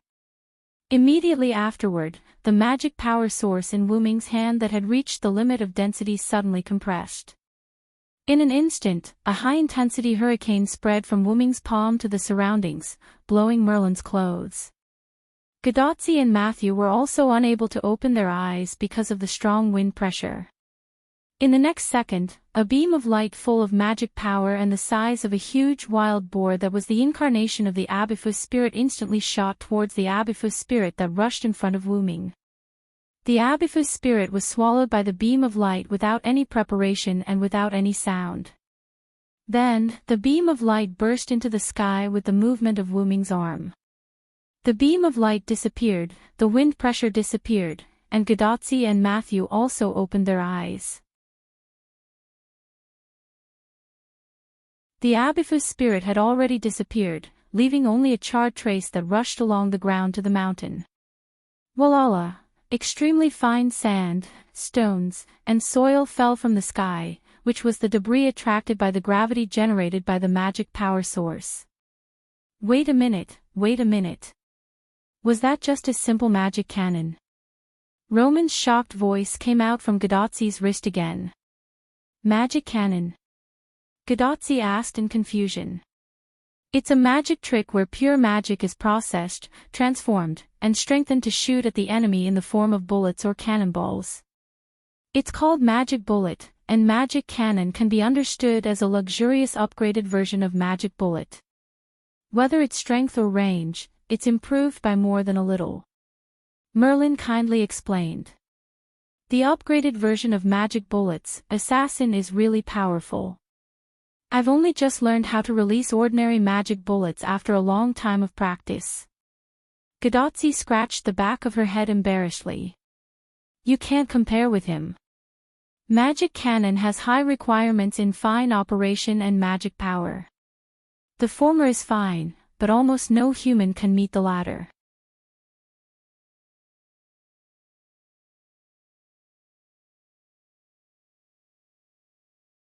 Chapter 9:13. Magicians were magicians because they were a group of people who studied magic. It was naturally possible to achieve the former, but the latter was really difficult for magicians.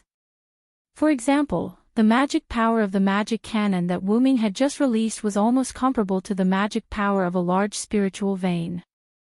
If ordinary magicians wanted to release such a magic cannon, they would not be able to do it without using some extremely special methods. Senior Villow's magic power is indeed quite sufficient. Matthew remembered that when they were at the American Singularity, Wu Ming created a fake Holy Grail that simply provided magic power for Wu Ming. Wu Ming's magic power was not infinite, but he did not lack magic power. There was no other reason. His magic power capacity was really beyond imagination. If Wu Ming's body was used as the source of the world, Wu Ming, who had sufficient magic power, would not have the slightest pressure to support the magic operation of a world. Not only was the amount great, but Wu Ming's magic power recovery was also extraordinary. However, at this time, Roman shouted. "Wait a minute. You're focusing on the wrong thing." The shout was as if he had seen something incredible.